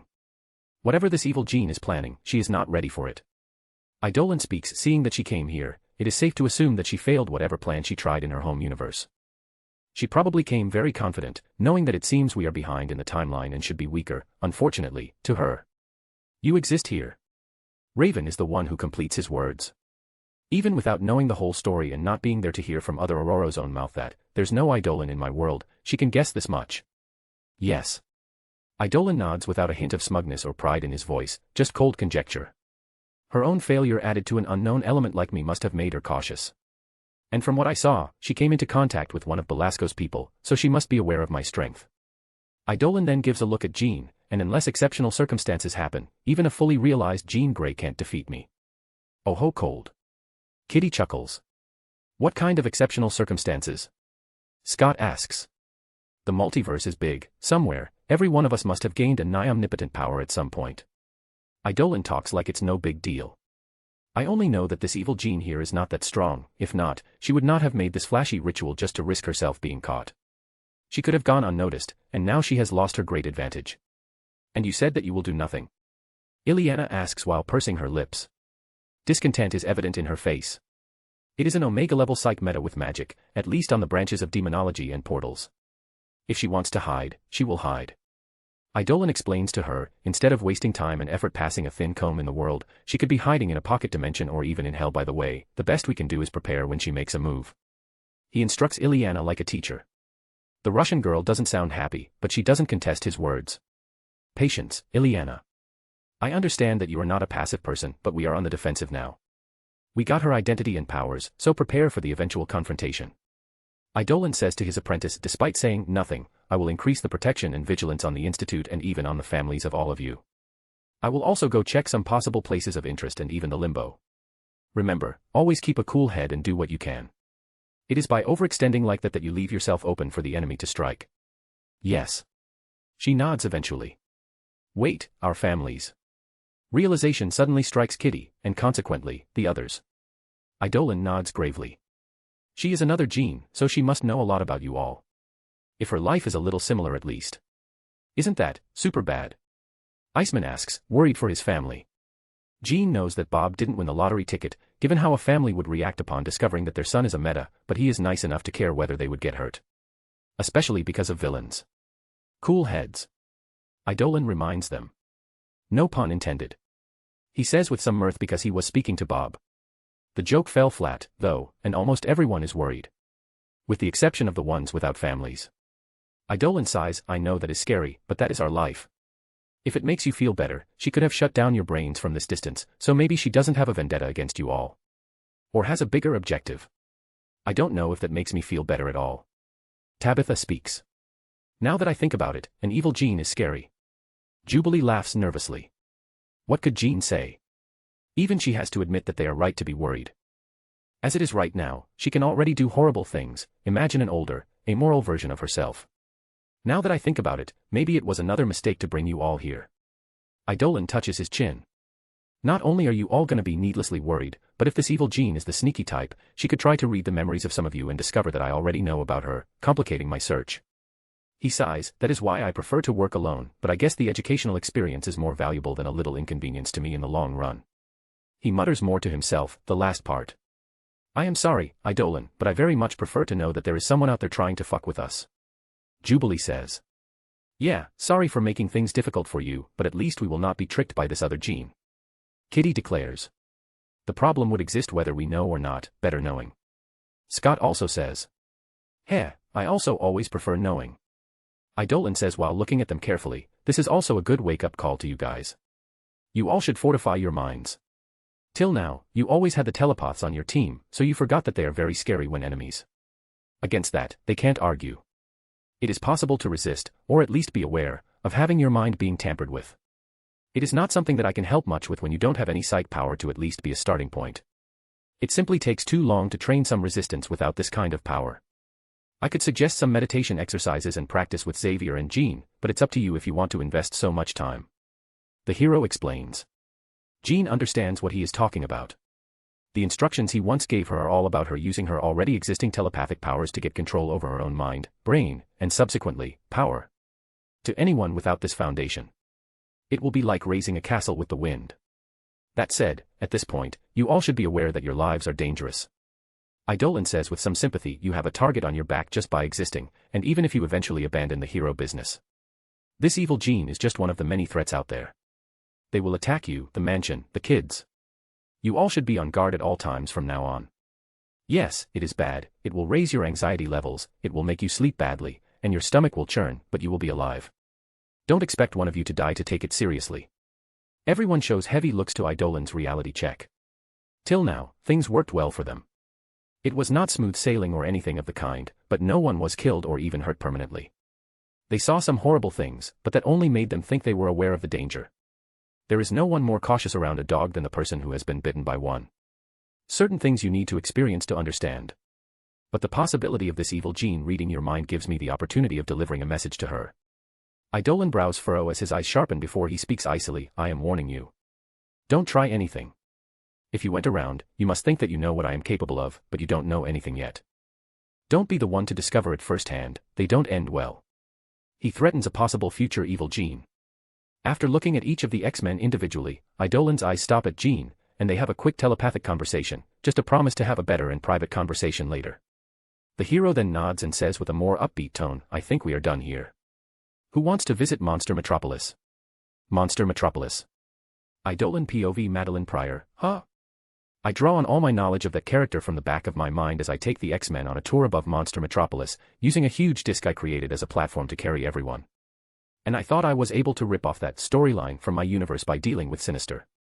But the multiverse looks at my efforts and laughs. I guess that is expected. An example of that happened during my time in Miles' universe. I dealt with Green Goblin here, off-screened, Cletus Kasady, and I am in constant alert to the appearance of Venom, just so that I don't need to deal with Carnage, and eventually Null. But then I ended up having to fight an alternative version of the bastard. Will this become a trend? It was fine as long as it was only happening outside my universe, but if those bastards start coming here. TSK. I can't escape certain things, it seems.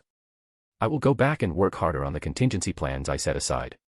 Luckily, Madeline Pryor is not impossible to deal with. Let's see. Omega-level telepathy, possibly weaker than Jean because she is a clone, demonic magic, that whole goblin army thing. Yeah. I can deal with it. I also lied to the X-Men, and subsequently to her, in case she read their minds. I will be working against her from the shadows, but I don't want to scare her that much. The main reason is her connection with Mr. Sinister. The elusive edgy egomaniac is still out there, and who better to out him than his daughter of another universe.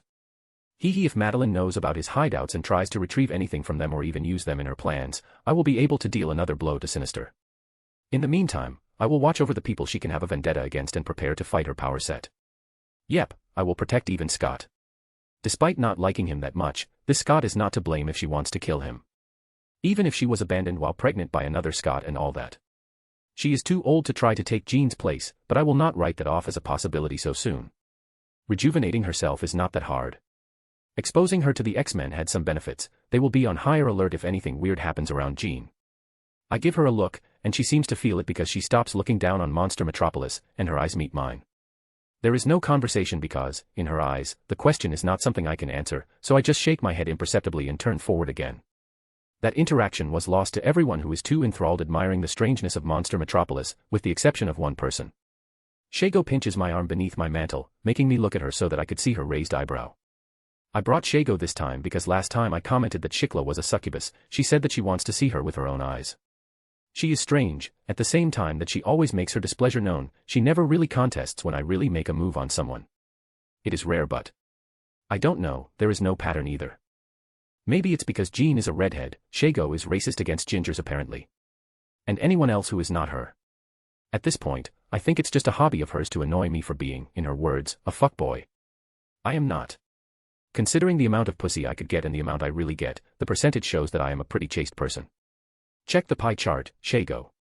I also brought Celine, and despite Shago teasing me about my vampire subordinate, she now seems to have forgotten about her. So cool that there is a place like this in the world, it is like secret areas in a game. Kitty says while looking, it makes things a little more fantastical. Her voice is full of excitement, and she is using her smartphone to take pictures. I agree. I say, here, Atlantis, a pocket dimension with ancient Chinese dragons, a land still in the prehistoric era with dinosaurs, schools of sorcerers. It adds to the beauty of the world, all this diversity. Dragons and dinosaurs. Now I want to visit those places. For now, most of them are inaccessible, but in the near future. I promise her into the world. Obviously, areas like those must be protected and well preserved, before they are open to the rest of the population, respect and education must be taught, and initially the people allowed to visit must go through a rigorous dash. You are babbling your plans. Shago interrupts me with a chuckle, making me stare at her. What? If I don't stop you, you are gonna monologue for an hour. Fair enough. My mind is much quicker than reality, so it is natural for me to think years ahead, and because it is equally realistic, pessimistic, I always think about the problems that will arise and the proper countermeasures. For example, if the savage lands were suddenly open to everyone, they would be destroyed in just a few years. Corporations exploring, disrespectful tourists, obnoxious people trying to move there and interfering with the culture and region, and possible diseases being carried in and out. Those unique places on Earth should be protected from excessive external influence, because if they were not, they would eventually become exactly like any other place on Earth. And then it would lose exactly what makes it special. I like hearing your plans, Eidolon. Kitty comes to my defense. Thank you. I nod and turn to Shago. See. Someone appreciates me, and she rolls her eyes with a smile. Ungrateful bitch, I just saved her from a whole lecture. She whispers with mirth, only for me to listen. Finally, the platform stops at the front of the palace. Can't we just skip directly to meet the woman? Shago asks. I am a polite gentleman. I say while stepping off the platform, the others follow me. It is fun to play the Batman sometimes and appear from a dark corner, but overall, I like it when people know that I am coming. Wait, that sounded weird. It is like that time Fury was spying on Harley. I went through all the walls rudely. He knew that I was moving toward him, and he couldn't do anything but just wait for me. It is a different type of power play when compared to simply appearing where people think they are safe. I lead the X-Men and my people to the gate of this medieval-style palace, but it is being guarded by an interesting monster. Look, Cyclops, it is a Cyclops. Kitty jokes to Scott. Yeah, in front of us is the one-eyed mythological monster, but wearing somewhat modern clothes. I mean, relatively to what is expected from a monster of ancient Greece. He is wearing medieval-style armor with some more modernized elements, like boots. Aren't you gonna say hi to your relative? Spike also teases the team's leader. Shut up. You should have chosen a better moniker, from a less ugly monster. Paige points out. Don't be racist, Paige. Jubilee says half-jokingly. What? I am not saying that he is evil just because of his race, but by our standards, this one is ugly as fuck. Maybe there is a handsome Cyclops out there. I don't think there is even a book about it, so no. Kitty suddenly says like a specialist. Our Cyclops is pretty handsome. Bob chimes in, maybe in a flirting way. I ignore the talk and step forward. Who goes there? The Cyclops asks. He is at least 3 meters tall, with blue skin filled with pores, and with a barrel-like torso, holding a club in his right hand. I want to talk with Shikla. I declare, not rudely, nor haughtily, just stating a fact. If he lets us in, I will have the opportunity to take the X-Men on a tour of an evil castle. The Queen doesn't receive the riffraff. I sigh internally while Shago laughs lightly. I am trying to be nice, I am hero. Just tell her that I am here and she will let us in. Why should I do that? The Cyclops says with a rumbling voice, fuck off. Now Shago is laughing loudly. She loves this because it is by acting like this that people give me a reason to act violently, and she likes seeing me violent. I sigh and look at the X-Men and Raven. It is in their culture to respect strength, so. Hey. Are you listening to me? Do you want me to dash? He reaches with his big and meaty hand to grab my head. Boom. But he never touches me. A use of my Conqueror's hockey, combined with an increase in gravity, makes the Cyclops collapse onto all fours into a small crater, his limbs sinking into the ground while his skin is pushed down, stretching as if he is melting. With a lot of effort, he looks at me, and his single big eye trembles with fear at my visage, his whole body sweating bullets. I look down on him, almost feeling pity, but a message has to be delivered. Boom. A TK blast sends him flying through the gate like a cannonball, blasting it open immediately, and he continues flying inside till he hits several walls. Despite the sudden violent attack, I remain unmoved, only my mantle being moved by the gust of wind. And he could have avoided that if he had some manners. See, Ileana. Always be polite. I turn to teach her some manners. Meh, if you had hit him from the beginning, things would be simpler. She scoffs with a smile. Like Shago, she also enjoys displays of violence. I hope this doesn't develop into something bad down the line. Let's go, they will come after I knocked.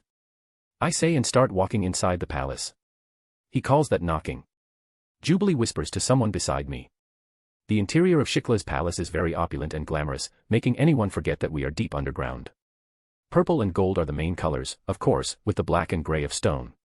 The ceiling is high, and the walls are covered with paintings of luxury, the ground is covered with a purple carpet, and this main hall is flanked by high arch exits to other parts of the palace. At the end, there are 2 curving stairways to the upper floors and a big statue of a woman being embraced by a muscular man in the middle. And a hole from where the Cyclops went flying, just a little above the statue. It is beautiful, but... Jubilee starts nervously. It looks like a rich people's orgy house. Rogue completes with a judgmental tone. It is art, Rogue. Kitty defends the place, even taking some pictures. Yes and no. It is really a pervert's den. I explain, I would not touch that. I say to Paige that she was about to caress a very lifelike statue. Why? Is it a person? Like a Medusa made of stone? She asks. Now that you said that.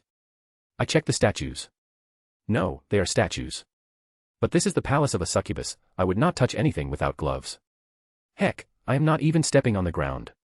I point down, I am literally floating some millimeters in the air. They all look at me with varying expressions, but disgust prevails on their face as realization hits them. And you're bringing me to this nasty place. Shago turns me with a frown. Is the ground sticky? Ileana asks seriously, raising her feet one at a time to check. Raven and Jean start floating a little too. Even Robert froze the ground around his feet. You are the one who wanted to come. I point to Shago, and I am exaggerating as a joke, guys, relax. I said before going back to walk, but I would not shine a UV light anywhere. For your mental health. It seems our pause, caused by my little joke, gave time for the soldiers of this place to appear. They came from all entrances, surrounding us and blocking our path to the stairs. I already talked with the gatekeeper.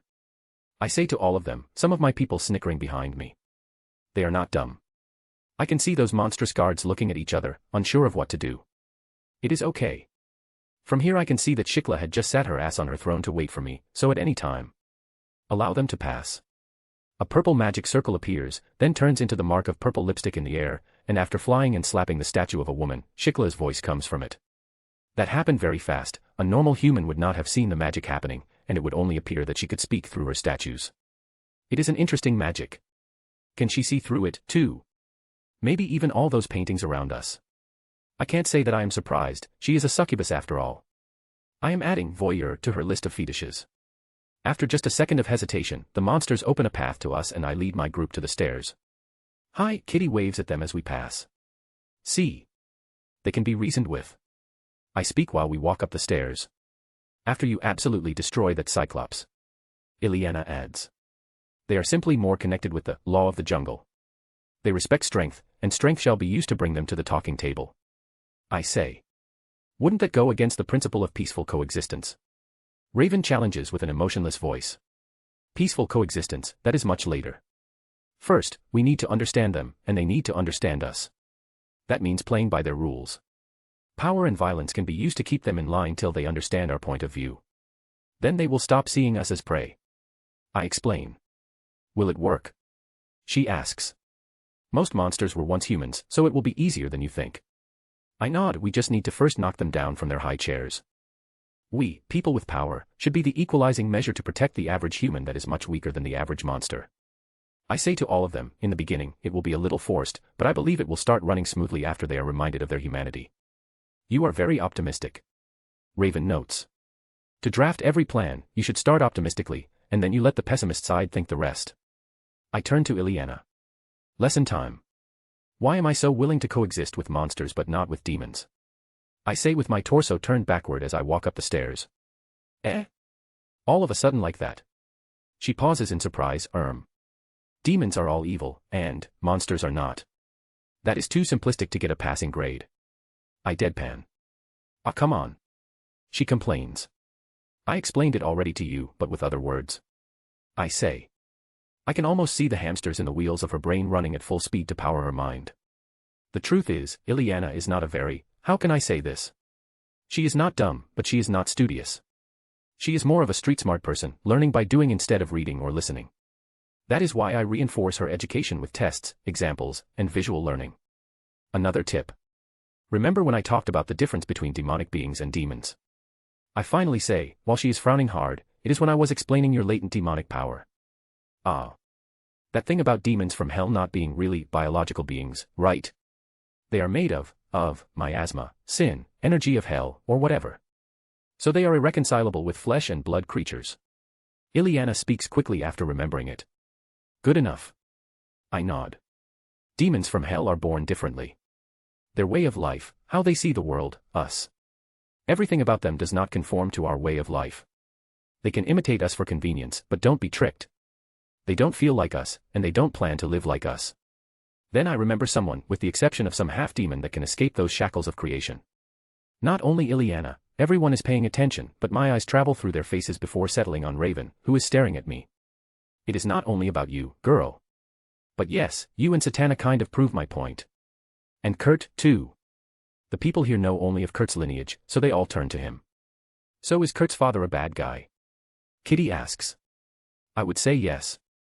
I can admit my tone is not very convincing, but Kurt's father is a meta-turned demon, so maybe he can be redeemed. I would be careful with him, though. Very old and used to being the bad guy. I answer truthfully. I remember my talk with the Ancient One about it. A very convoluted story with many missing details. My theory is that Azazel and his Niafem group started more or less reasonably but were eventually corrupted. Wait, so you know Kurt's father? Robert asks. Not personally, but I know his history.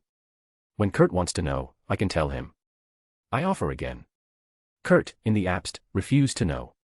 I will think about it. The blue half-demon says slowly. He already has a lot of drama from his adoptive family, it is his right not to add any more to his plate.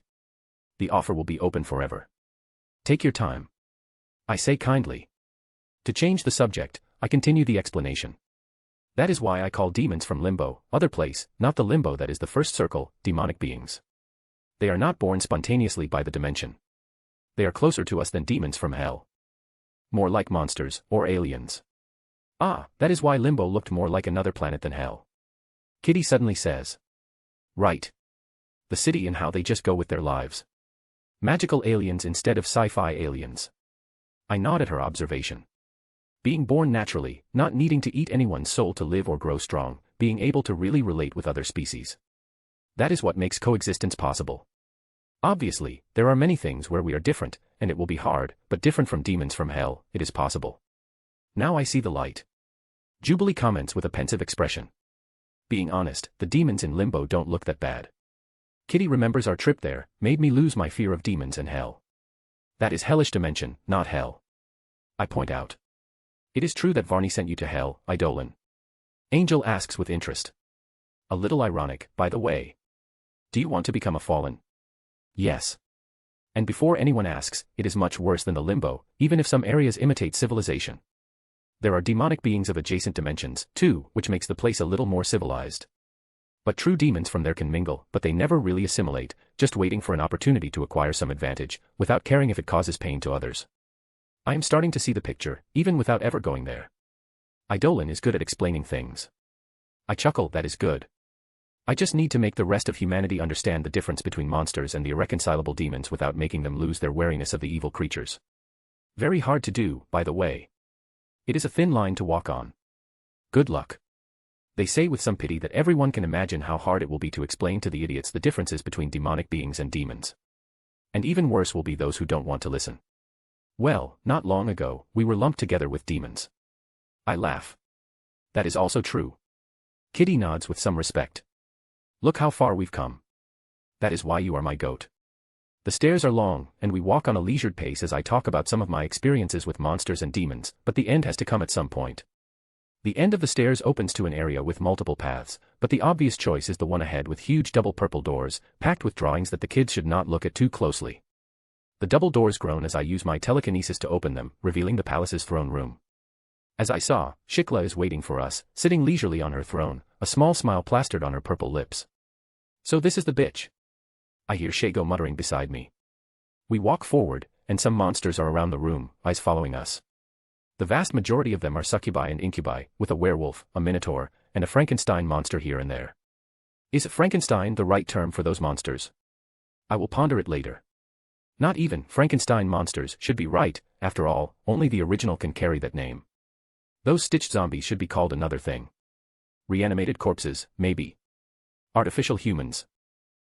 Eidolon, Shikla talks first, tasting my name on her lips. What pleasure it is to see you again. She continues provocatively. I assume that you already heard the news. I say. Of course. Since our last meeting, I made sure that my human informants would keep me updated with everything you do. She says with a sigh, and then stands up, walking to us with a sway of her hips, every step down the stairs of her throne making her breasts bounce. Now imagine my surprise when I heard you stormed into Dracula's palace. Things developed a little too quickly. I shrug. Oh, but I like when things develop quickly. She is already onto me, hugging my side while whispering in my ear, you have no idea how what I got watching your fight. Her tone is sultry, with a light moan at the end. My reaction is to stare at her coldly, my body is so unmoved that only my pupils move to look sideways and down at her. What did I say about touching me like this? Her face fell immediately, going from seductive to scared. I tap her stomach lightly, but still make her groan and expertly send her sliding some feet away from me while remaining standing. I am not being mean. In truth, I am saving her. Whoosh. Shago's claw-like hand, coated by green fire, passes just an inch from me, on Shikla's previous position. After missing, Shago doesn't waste time going for a follow-up. But I grab her hand to stop her, the corrosive green fire doing nothing to me. Relax. She is a succubus. It is what they do.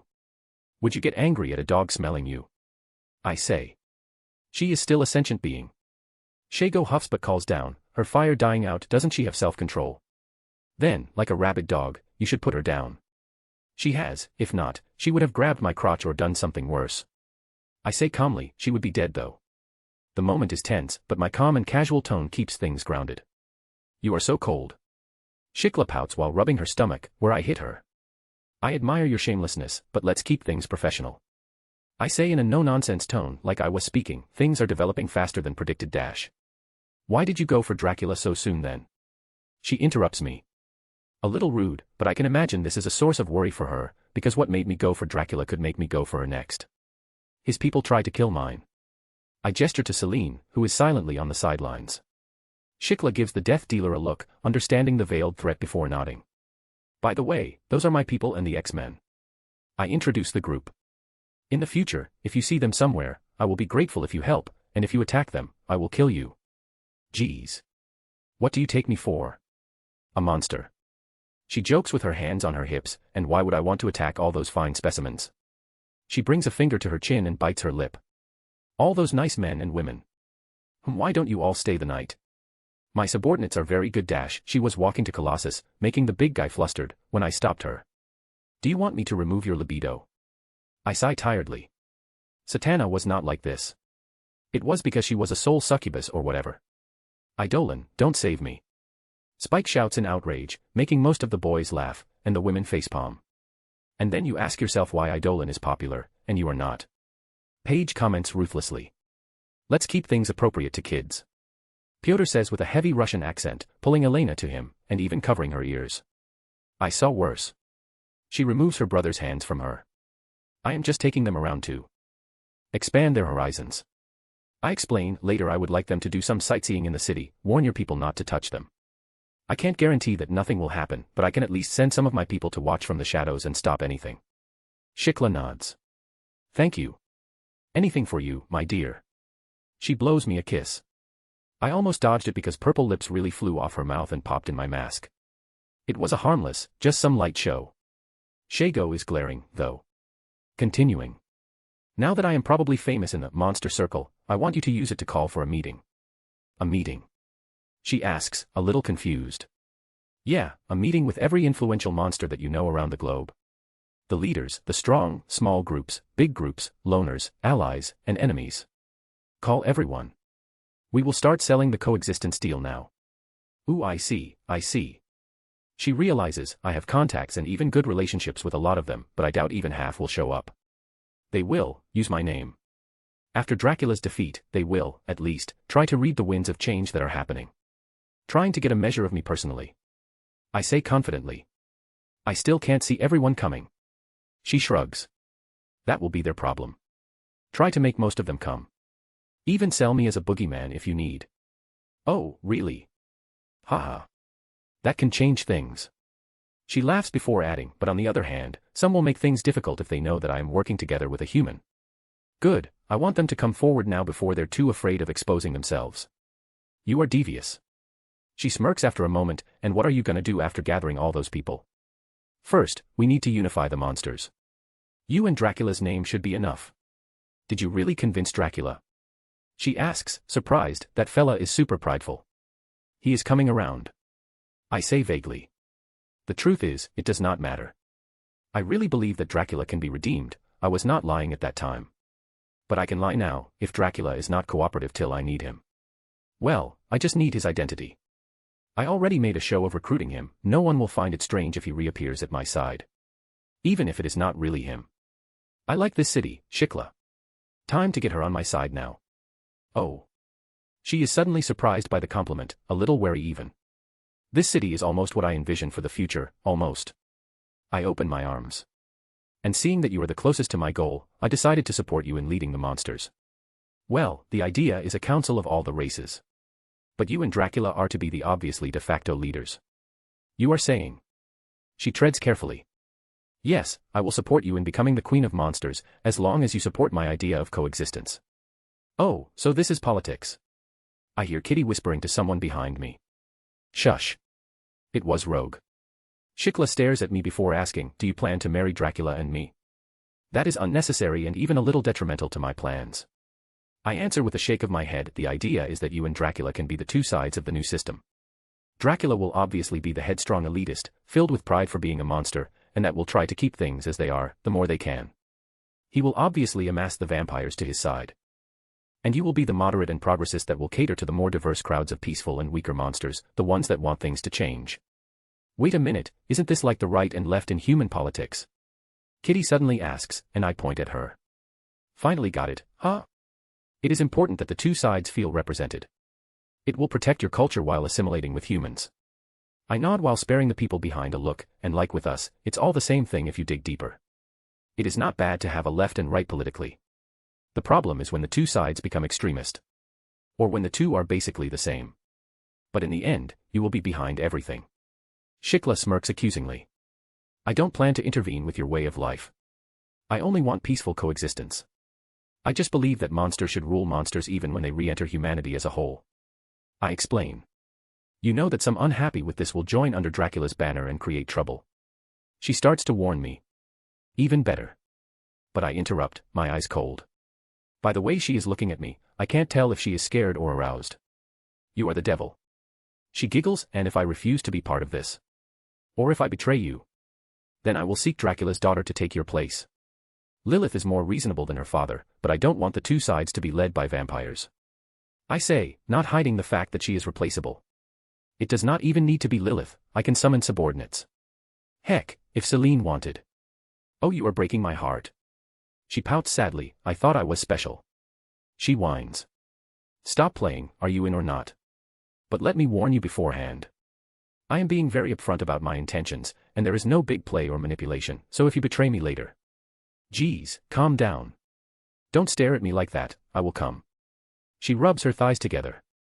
I just stare at her silently. The truth is that she is not nearly as dumb as she tries to make herself out to be. The bimbo act is just to make people underestimate her. Okay. I will stop. She must have noticed my lack of amusement because she stops and raises her hands. I have a counteroffer. She shows me her index finger. Say it. Marry me. No. My instant refusal is what saved her from a green fireball. Damn, I was never so unsuccessful in getting a man. She mutters surprised, but that only makes me more interested. She looks me up and down, eyes gaining a predatory glint, and even licking her lips. Can I tell the others that I am your booty call then? She suddenly asks innocently. Only if you never take another lover. I know that you want to use my name as protection and maybe even show off as the one who is controlling me to those who don't know better. I do not mind that part, but I don't want the cuck reputation. I answer calmly, even while feeling some anger coming from behind me. No lovers. She gasps. That is the price. I shrug with one shoulder. What if I hide well? No. Only females. No. Give me a good dicking periodically then. No. You are not making it easy, dude. I say booty call. Not that we are in a relationship. She groans, you know that people will start talking anyway, right? You are kind of favoring me too much. She cocks her hips. True, but it will not last long when they see our relationship from close. I cross my arms, literally showing in my body language that there is a barrier between us. She clicks her tongue. Don't worry, I am gonna let you use a subordinate of mine to show my support for you. He is pretty strong and a monster. And pretty disgusting. That recently summoned fella will be a good attack dog, or attack insect. 2, in fact. Enough to make you the undisputed leader. Oh, I like this. But let me warn you. Use them only to put dissidents in place and not for personal reasons like finally killing some monster you don't like. I say seriously, eyes sharp. She looks away for a second. She was absolutely gonna provoke someone into making a move against her and use my subordinates to settle her grudges. I am gonna instruct them how to act. Death Dealer here will be watching you, too. I point at Celine. Shikla doesn't seem to like it, but what can she do? Say no. Would she do that, though? I am already being nice for being honest. So. I nudge. She sighs, okay, I am gonna gather who I can. It can take some time, I can also start selling the idea to some already. Do that, take as many as you can on your side. Dracula's side will be strong.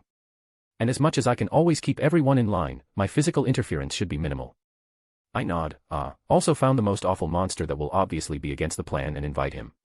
She looks at me, you are really nasty. An example needs to be made. I say without shame, with humans, I could give the first impression as a good guy that can be ruthless if the situation needed. But the opposite should be done with the monsters. I will first be ruthless enough to scare them and eventually win them over with kindness. Well, unfortunately, it is the language we understand the best. She needs to admit, shrugging slightly. I nod again, that is it. I will be back later, and Death Dealer will be in the city if you need to talk with me. I turn around. Are you sure that you don't want to stay the night? She tries again, acting coy. No. Can I say yes? Spike comments as I return to the group.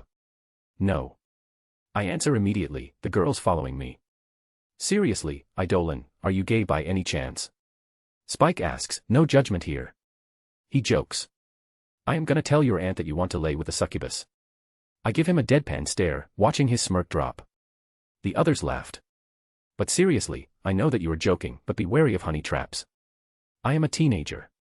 You are surrounded by beautiful girls, you shouldn't be that impressionable.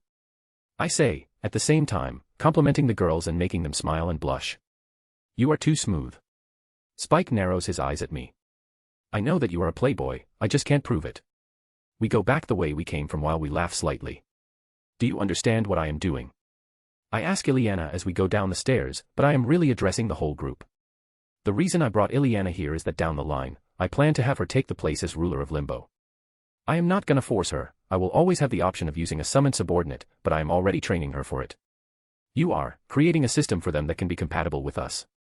She says with a little hesitation. Yes. I nod proudly, I wish my job as a hero would be just saving the people in front of me and then going home. But we should think forward by a lot. Many ask me why I don't do more to make the world a better place, but I am. They are just not seeing it. Aren't you just controlling everything from the shadows? Raven accuses me, making everyone look at her. I am not offended. I am just the glue that will make them stick together with the plan till they see for themselves that it is the best way. The main thing is that they eventually don't need me, exactly what I want for humans too. What if they don't like your way? Raven asks. Then I failed, and we are really incompatible. I answer calmly, but my voice gains a dangerous edge. They will officially become our enemies, and I will not allow monsters beneath us killing humans when they want. Dark. Bob says somberly. This is fucking complicated. Rogue huffs eventually. Right. I laugh, wait for your debut as a hero. I tease. They groan playfully. You really put a lot of thought into this, right, Eidolon? Kitty suddenly asked a little more seriously. Yes, if not, I will never retire. I joke slightly. Do you want to stop being a hero? She is surprised for some reason.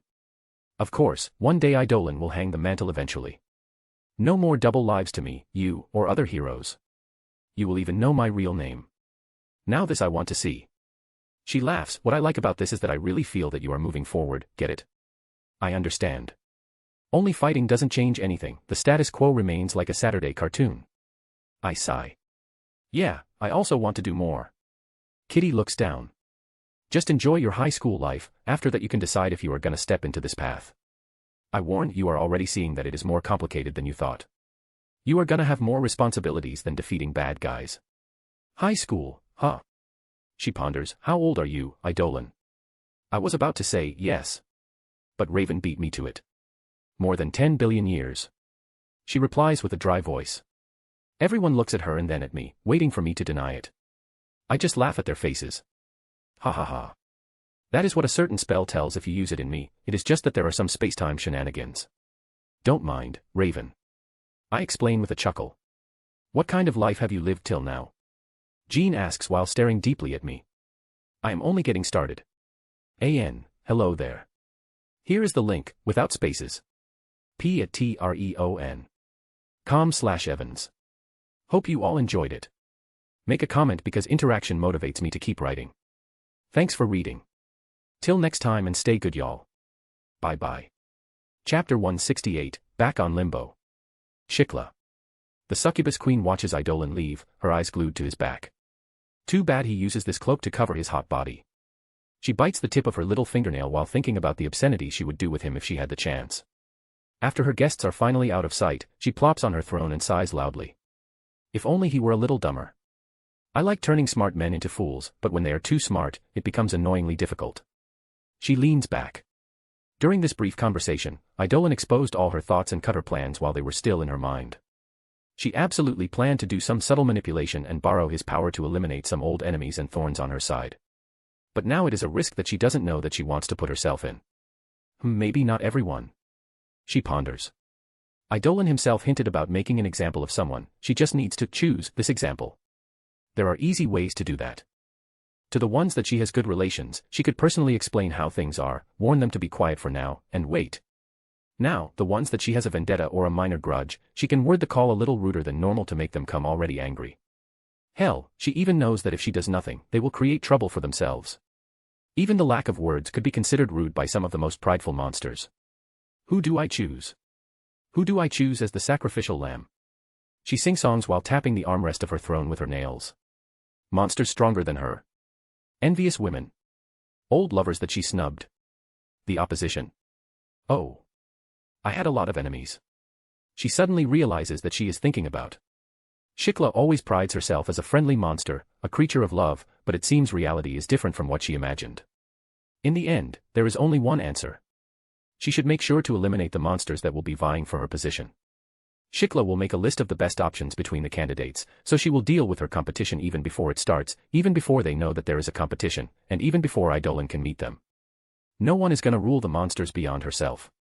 Eidolon POV, Ileana, open a big portal to the limbo, enough for a car to pass. I instruct after we leave Shikla's palace and step on the streets of Monster Metropolis. Are we gonna go there now? She asks while raising her hand casually to create a circular portal with a diameter of 2 meters. Yes. I nod before turning to my people. Death Dealer, you stay here until further order. I am preparing some helpers to support Shikla, but you will be in command of them. Celine nods silently. Do you two want to come to the limbo with us?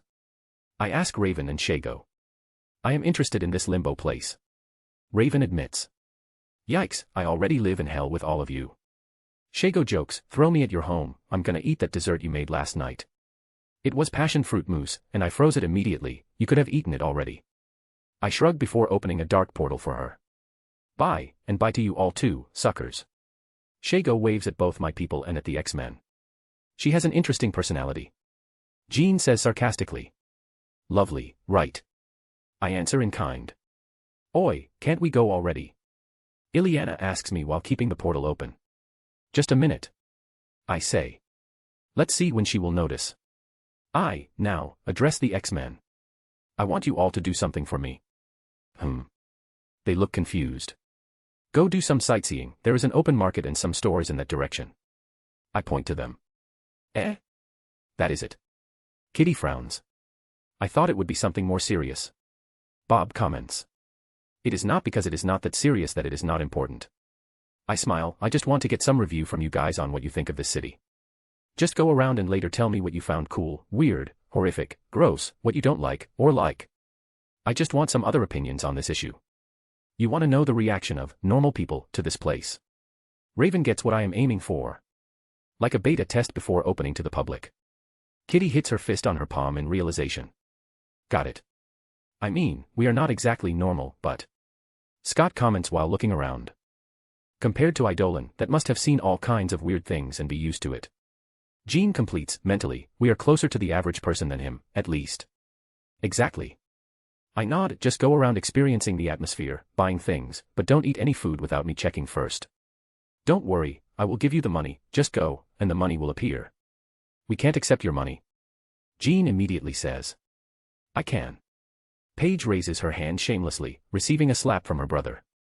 Don't worry, the currency here is weird, like gold, blood, and other strange things to exchange. And consider it payment for the job. Buy some souvenirs for the people at the mansion, too. If you say so. Jean eventually agrees after sharing a look with the X-Men. But I can feel they plan to try to buy with their own money before depending on mine. Too bad, the monsters here rarely accept any currency like the dollar. I don't think they have any gold coins, and I will not let them use their body parts as currency, even if there are some drops of blood. Hey! Can't we go already? Ileana calls me, a visible strain in her voice. Her arm stretched toward the big portal, is trembling. Yeah, just a minute. I say to her, but then I do nothing. Just stare forward. Ah, you guys can go. I shoo the X-Men away. They slowly start to move, but are still looking back. Ileana is still keeping the portal open, while I just ignore her. Is this a fucking test? She asks, very annoyed. Took you long enough to notice. I say while checking my nails while wearing gloves. Her arms tremble, and she sweats a little as I ignore her glare. I wave at the X-Men, getting farther and farther from us. Is that your limit? I finally ask after a good minute. And no. She lies. I believe in you, but you are too used to open brief and small portals. Why would I even open one as big as this and for so long anyway? She questions, trying to hide the strain. To transport your friends, an army, who knows? I shrug. The fact is that this shouldn't strain you this much. It is a matter of concentration instead of raw power and control. You are better than this. After that, I finally pass through the portal, followed closely by Raven and then Ileana. The red sky of Limbo greets us, the barren land with nothing but pointy mountains and a fortress city on the horizon. The portal closes when Ileana crosses it, taking a deep breath of relief. Do you understand this weakness of yours now, Ileana?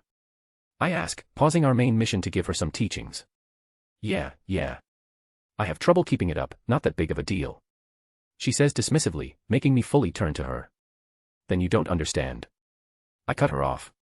You are strong, Ileana, and with the potential to get even stronger. But the most common way that strong people lose to enemies weaker than them is by not keeping themselves at their full power. I explain, either by getting caught distracted, underestimating your enemy, blinded by anger, emotionally traumatized, or simply tired. That is how you lose. And it happens in an instant. You will only have yourself to blame when it happens and regret deeply afterwards. She finally seems to get serious. It is hard for anyone to fight at full power all the time. Everyone tends to let their guard down at some point, and the chances of that happening increase if you are mentally tired. That not only creates more openings to be defeated but also decreases your fighting power.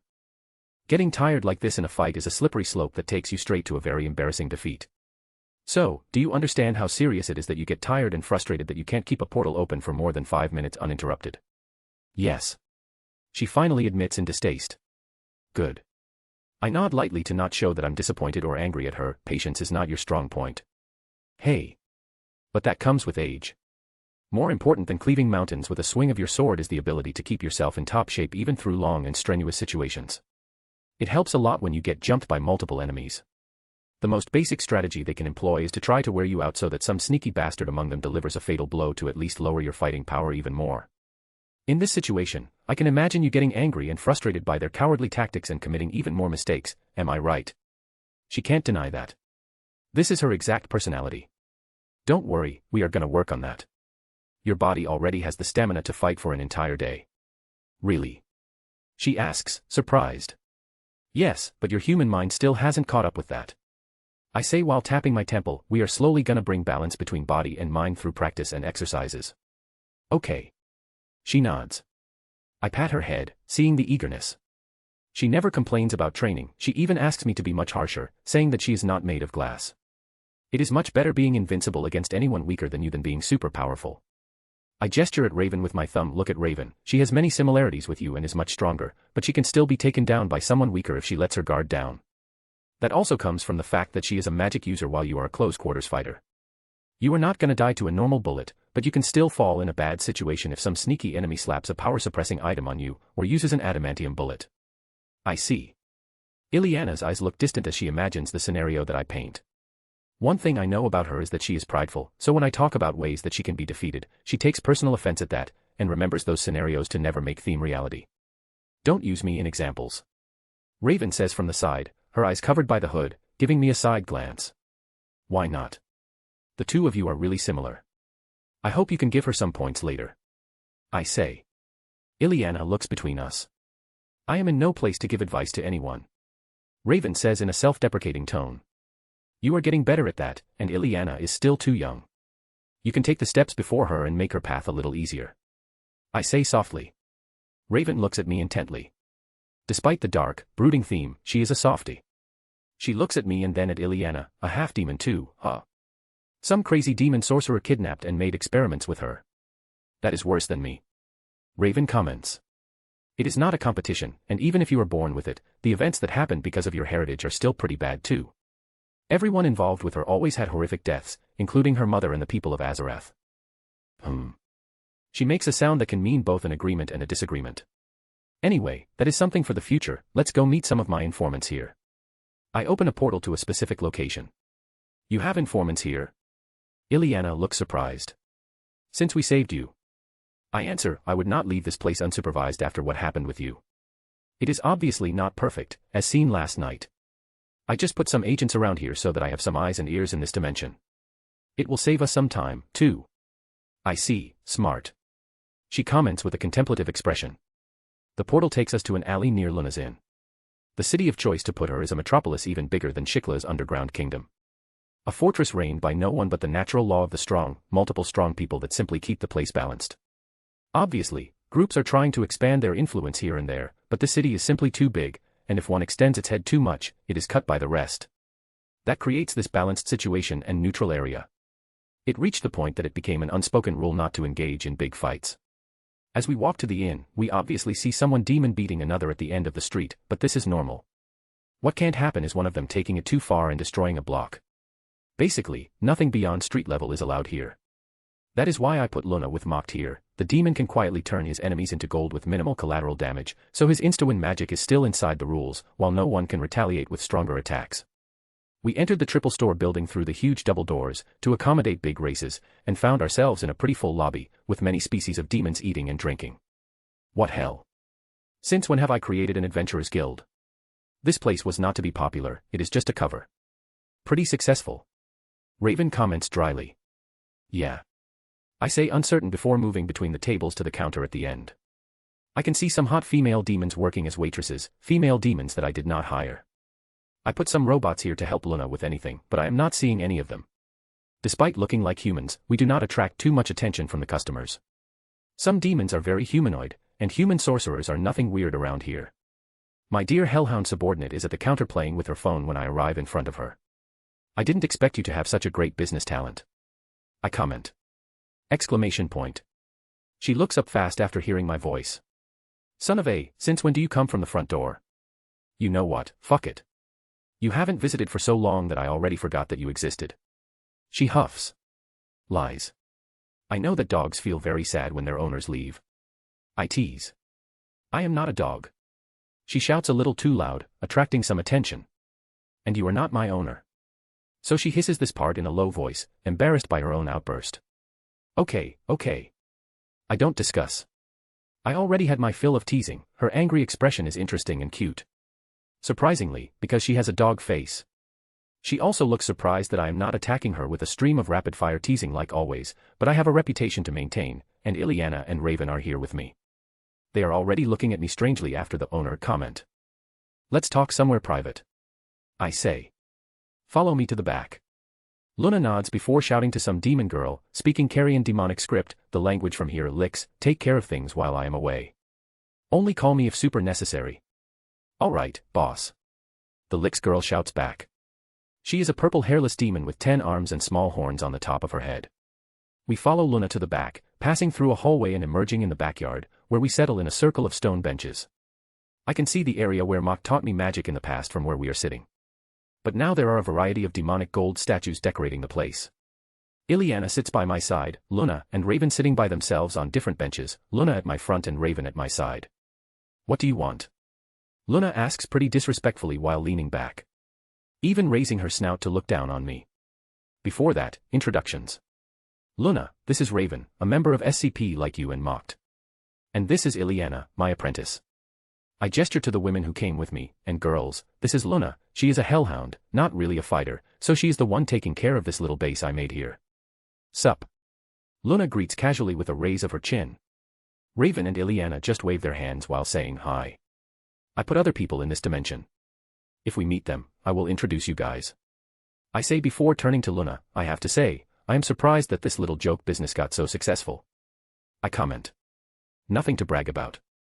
That little self-sufficient farm that you created underground gives us food and drinks that people around here love. Your cooking robots do most of the work, too. She shrugs. Mocked also protects the place, and it becomes a safe haven for anyone to hang around. And we could sell the people he turned into gold statues to alchemists and as ransom. Oh, that is even better than I expected. I nod.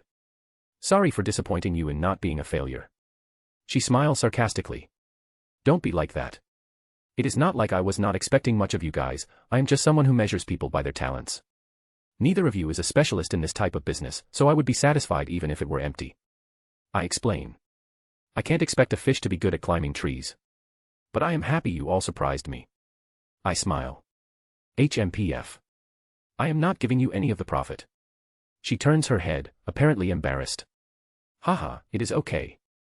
You can keep all the money, unless someone pays with some strange, rare crystal. I say. Despite this place existing only because of me, I am not that greedy.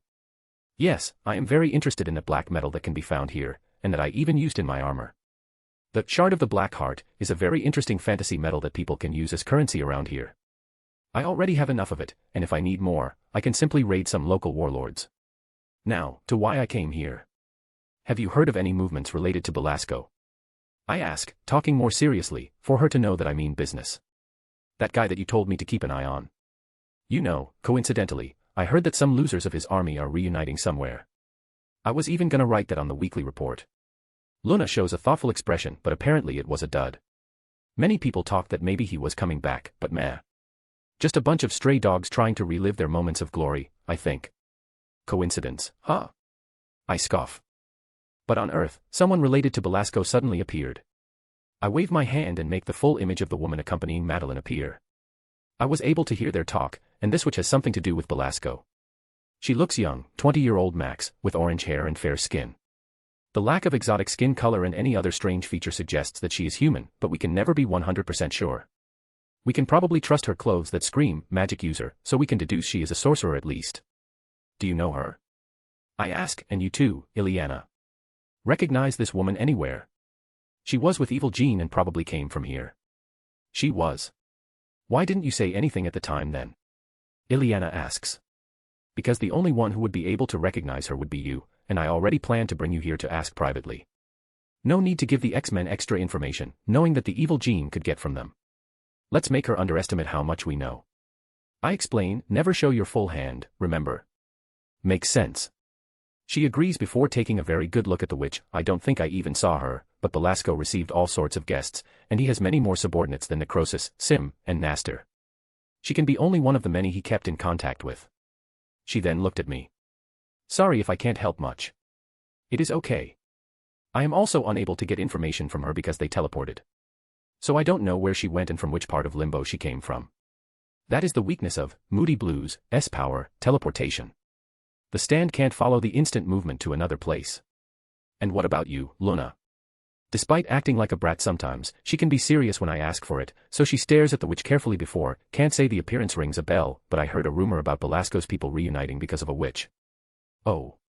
That can be either her or Madeline. Yeah, the main reason the movement got so much motion was that the witch has a strong relation with Belasco. An apprentice or descendant, I don't know. I just know that it is close enough that many demons went to the meeting to assess the truth of the matter. Some are talking about her succeeding the guy and retaking his territory. Luna gives more information than I expected. A descendant or apprentice? Never heard of it, and you, Ileana? Me neither. I thought that was the only one with this title. He says, spitting the word like it's dirt, but the guy is super old, maybe she is too. Like, 100,000-year-old apprentice of his. That is a possibility, yes. I admit, but it would not be weird if he has some plans B and C lying around. You know, in case his investment in you doesn't pay off. That is horrible to say. Luna comments on the side. But it is reality, and something Belasco would absolutely do. I retort. Yes, he would. Ileana agrees with me. Maybe it's because I was living in his main castle. I thought I was that special. She shrugs uncaringly. Well, you are. You are his perfect ticket outside this dimension that is a prison for him, but he absolutely must have other plans with a lower success rate. I say, like trying to father a child with some vagrant female sorcerer that visits this place. Even if by force. Ugh. Ileana purses her lip. Maybe she already understood that if she was not rescued so early, horrible things would have befallen her. It is an evil guy that we are talking about, and this is not a comic issue that would avoid touching sensitive topics. This is reality, and he would be ready to do anything to escape this place. The less evil thing would be literally sacrificing Ileana through some ritual to take her power after she matured. He was already mentally abusing her by using the alternative versions of Kitty and the others, using guilt to control Ileana, and if she were not so headstrong, she would have been broken, so I can bet he would absolutely escalate things as she gets older. Maybe some soul-slaving magic. He already got part of her soul, the one she used to make her soul's word later, so that is the probable path he would take. He only kept her free so that she could train her power for his benefit. Do you know where those demons met? Raven suddenly asks. I don't remember it exactly, but it's somewhere south of here. Luna says with uncertainty. It was in the Thole stronghold. Hello, mocked. I greet him casually, even after he tried to sneak up on us. I am only half surprised that he was able to sneak up on Raven and Ileana. I guess that even if he has less raw magical power than them, his control is much better than theirs. We are gonna train your awareness, Ileana. I point out, making her groan a little, but she can't complain after being caught off guard like that. And this is mocked, a demon subordinate of mine that I keep imprisoned here. Imprisoned is such a hurtful word, sir. Mock tries to put some emotion into his voice as he stays behind me. Don't complain, if this prison is good enough for Belasco, it is good for you. After that mission to wipe out the mutant-hating groups, I don't plan to let Mocked loose on Earth. And this Raven and Ileana, Mocked. Girls, Mocked here is a true demon. Heartless and irreconcilable with us, humans. And you keep him around. Raven raises an eyebrow at me. As an attack dog. Fighting fire with fire, you get what I mean. I wave my hand dismissively. This guy is a good example of what I was talking about earlier. A demon that looks like us, talks like us, and can even live among us, but he will never be one of us. He can mingle but never fully integrate himself, it is all fake. Don't be fooled by his politeness and words, he would try to kill all of you eventually. Not even the essence can change what he really is. He only has feelings of loyalty towards me. I checked using some invasive powers. Of course, if I want, I can alter him. Like messing with the chemistry of his brain, but I am not gonna do that, maybe in the future if he really wants to feel. For now, even his desire to coexist just comes from some small curiosity, like how a person would try to have some exotic animals as a pet just to see if it is possible to raise them. He never saw humans as equals before, he is not wired like that. He put a real effort, though, I admit. He tried to fake till he makes it, but it is simply impossible for him. Well, that is why I keep him around, the proof that he can be obedient. Tell me more about what you know. I order Mocked. Just what I heard here and there. He speaks with that serene tone of voice that never changes. Apparently, there is a huge event where some broken parts of the Belasco forces reunited in this stronghold in the south. We heard of it because of the demons traveling there that passed through here, but then nothing. No big moves were made, and no one returned to talk about it. Maybe they are still there. Maybe they are all dead. Ileana suggests with a grim hope. That is a possibility, but as a long-lived race, they could very well still be talking, taking things slowly. Mocked speaks. From his viewpoint, spending an entire human lifetime playing the butler is nothing much. I guess we have a lead. I declare we are gonna be there now. Want me to accompany you? Mocked asks. No. But do you have anything else to share? I stand up, Ileana and Raven following me. Nothing valuable. But it was said that the stronghold was dangerous because a dragon lives there. A dragon. What relation does a dragon have to Belasco? I frown. And what kind of dragon? Flying lizards or something superior? It is rumored that it is a dragon god. Mocked informs. That is interesting. Ileana shows a toothy smile at my side. Third-person POV Monster Metropolis. Back on Earth, the X-Men are in a strange place, partaking in some normal activities. They are sightseeing and window shopping through the city of monsters. The group of teens quickly divided into small groups, as it always happens with people at their age. These are not kids on a field trip. Men and women have different interests, and even after the big group is split in half like that, they eventually break into even smaller groups. Obviously, they would not move too far away from each other. In a strange territory like this one, the X-Men should be ready to help their friend if the situation calls for it. And the commercial district is the most interesting place they could go to. Everyone will be walking around this area instead of exploring some dangerous alley. Kitty, Rogue, Jubilee, and Jean are one of those groups. They walk through a movement street, basking in the southwest familiar but odd place. Everyone is looking at us. Kitty whispers to their friends as they walk close together. Ignore or look back even harder. Rogue says while looking around. Kitty gives her friend a look. You changed. She comments. What? You are less shy. Confidence suits you, my emo friend. Kitty smiles brightly and pats Rogue on the back strongly. Thanks. Love changes a girl. Jubilee says with a wishful sigh, the teasing undertones are not lost on Rogue. Shut up. Rogue hisses. Now this is our shy Rogue. Jubilee laughs, and Rogue rolls her eyes. Don't be like that, girl. You didn't get the guy, but at least you got some. As Kitty would say, character development. HMPF, didn't the guy, yet. Rogue scoffs.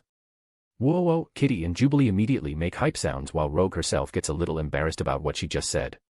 Even Jean, who was still a little distracted, smiled while watching the scene. Rogue was saved from a barrage of teasing remarks by a clothing shop with very edgy pieces on display. Okay, Rogue will look great in that dark dress. She will be able to seduce Eidolon for sure. No, in the end, it did not save her from the teasing. The group enters and is greeted with a sight that makes their skin crawl. This shop is dark and so full of mannequins and clothes that you can barely walk. From the dark ceiling, a silhouette slowly appears. Wilkemy, a human spider, says slowly as she lowers herself to the ground with deliberate calm through a single web. Her 6 arms are moving almost in slow motion while she looks down on them with her 8 red eyes, her 2 legs rolling the web. Her face is long and monstrous, but still a little humanoid, and her body shape is a fusion of both her spider and human sides. Her skin is smooth without any fur, but she has some spikes in the many articulations of her limbs. She is wearing a pink dress that makes her look more human and civilized, but it was customized to her strange body. Humans. Hi. Kitty says robotically. I guess she doesn't need a lot of walking space if she uses the wall and ceiling. Jean thinks. Even when they are pretty open-minded, what human being would not be creeped out by a human-sized spider monster moving in an inhuman way? It is unsettling. We are visiting the city. Talked with the Queen. Jean immediately says that to avoid any trouble. Oh, I heard some rumors about humans coming here. The Spider-Woman uses 3 limbs to scratch her head from different directions simultaneously. We saw the dresses in the front of the shop. They are so pretty. Kitty, the social butterfly, immediately compliments the products. Oh, the spider seems to laugh, but a strange sound comes halfway from her throat. Do you like them? I made all my products myself. From your own webs? Jean asks curiously, sorry, if it's a strange question to ask. She adds afterwards quickly. It is fine, and yes, I use my own silk, it decreases the cost, and I dare say, increase the quality. The spider-human says proudly, and protruding fangs on the corner of her mouth click twice. The sound sends shivers down the girl's spine, but they suppress it. So they come from your butt, Ga. Jubilee can complete her question before receiving a blow from Rogue on her side. Sorry about our friend. Jean immediately says, wanting to facepalm, we are just ignorant about much of Monster Metropolis and its inhabitants. The Spider-Woman giggles while covering her mouth with her hands, all her 8 eyes narrowing at the same time. I don't worry, you would be surprised by how inhabitants of the city don't know much about their fellow citizens either. She says magnanimously. The Spider-Woman reaches slowly to their faces with her many limbs. You are all so pretty, I can think of many of my pieces that are perfect for you all. She passes a hand through their hair. The girls don't react, but find it a little weird. Don't be so tense. I would never eat such a pretty thing like you all, it would be such a waste. The Spider-Woman laughs and turns around to rummage through some of her pieces that are in hangers. She is joking, right? Jubilee asks the rest in a low voice. I think so. Jean says telepathically, not feeling any animosity from her, but I am not gonna dive deep in her mind. Like Eidolon, let's be civil, but not lower our guard. Rogue says through the telepathic link, and they all nod in agreement. But time proved that their fears are unfounded. It is still unclear if the Spider-Woman is from a human-eater species, but she acted like the perfect clerk, albeit a little too enthusiastically and touchy. She makes the girls try all kinds of dresses, some are pretty weird, outdated, or even ugly to human standards, but equally, there are some great pieces that would not be out of place in a rich people's party, the red carpet, or on a model's catwalk. Well, some of the dresses that can be used at a gala are pretty weird, too. But overall, it was a good experience for the girls to see the monster's fashion style. Not that much different from humans, but more classy and with a hint of fantasy. Some pieces have so much cloth that feels suffocating, and some have basically nothing. Jubilee laughs, after seeing Rogue refuse to wear a black dress that is barely straps. Seduction is a natural weapon as much as fangs. The Spider-Woman says while helping the girls from dress to dress. I want this blouse, like. I barely feel the weight on me, so floaty and magical. Kitty says while spinning, a white loose shoulderless blouse is draped over her torso. You all can get one piece as a gift. The Spider-Woman says generously. We can't accept that. Jean rejects the idea immediately. Relax, I had a lot of fun dolling you all up, and it's just a common way to hook a customer. Just promise to come back in the future. The Spider-Woman waves 3 arms dismissively. But even so, Jean tries to argue. We are still gonna buy some other things then, just give us a good discount. Kitty interrupts, making the Spider-Woman smile. But we don't have any money from here. Rogue whispers, what is even the currency again? Eidolon said that he would provide. Kitty replies calmly. But are you seeing him here? Rogue looks at her like she is an idiot. Even if he comes later to pay, it would be wrong to use his money. Jean argues. I mean, he offered. Kitty says weakly, I also feel that is a little wrong, but... Is it his suggestion? Does he even care? How much money can we even spend? Didn't he say that he wants us to bring some souvenirs to the people in the mansion? Suddenly, and so discreetly that they almost missed it, a figure appeared from between the many clothes, sliding on the ground while down on one knee, his hands raised to present them with something. Is this a ninja? Kitty asks confused. The Shadowcon slides while kneeling to the ground and offers a bag that Rogues takes without thinking, and then he slides away silently, merging with the shadows beneath the mannequins. What the heck? They are still confused when he was gone. Guys. Rogue calls them after opening the bag with her thumbs. When they turn to look at her, Rogue's face is shining with a golden light. Shining because the chest is stacked with gold coins. What? It is Eidolon. Jean Richeese is the only logical explanation. Oh, so you all are part of a harem. Why didn't you say before? I have a beautiful harem cysts collection, see-through but in different colors. The Spider-Woman giggles. What? No, No judgment here, it is a job like any other, and part of the job is to try to empty your man's wallet. The Spider-Woman interrupts. Those coins are even from different civilizations and time periods, enough to be accepted anywhere around here, even in the more elitist shops. The ones like me just accept money by the weight. The Spider-Woman reaches to touch one of the gold coins. There is even some drachmas.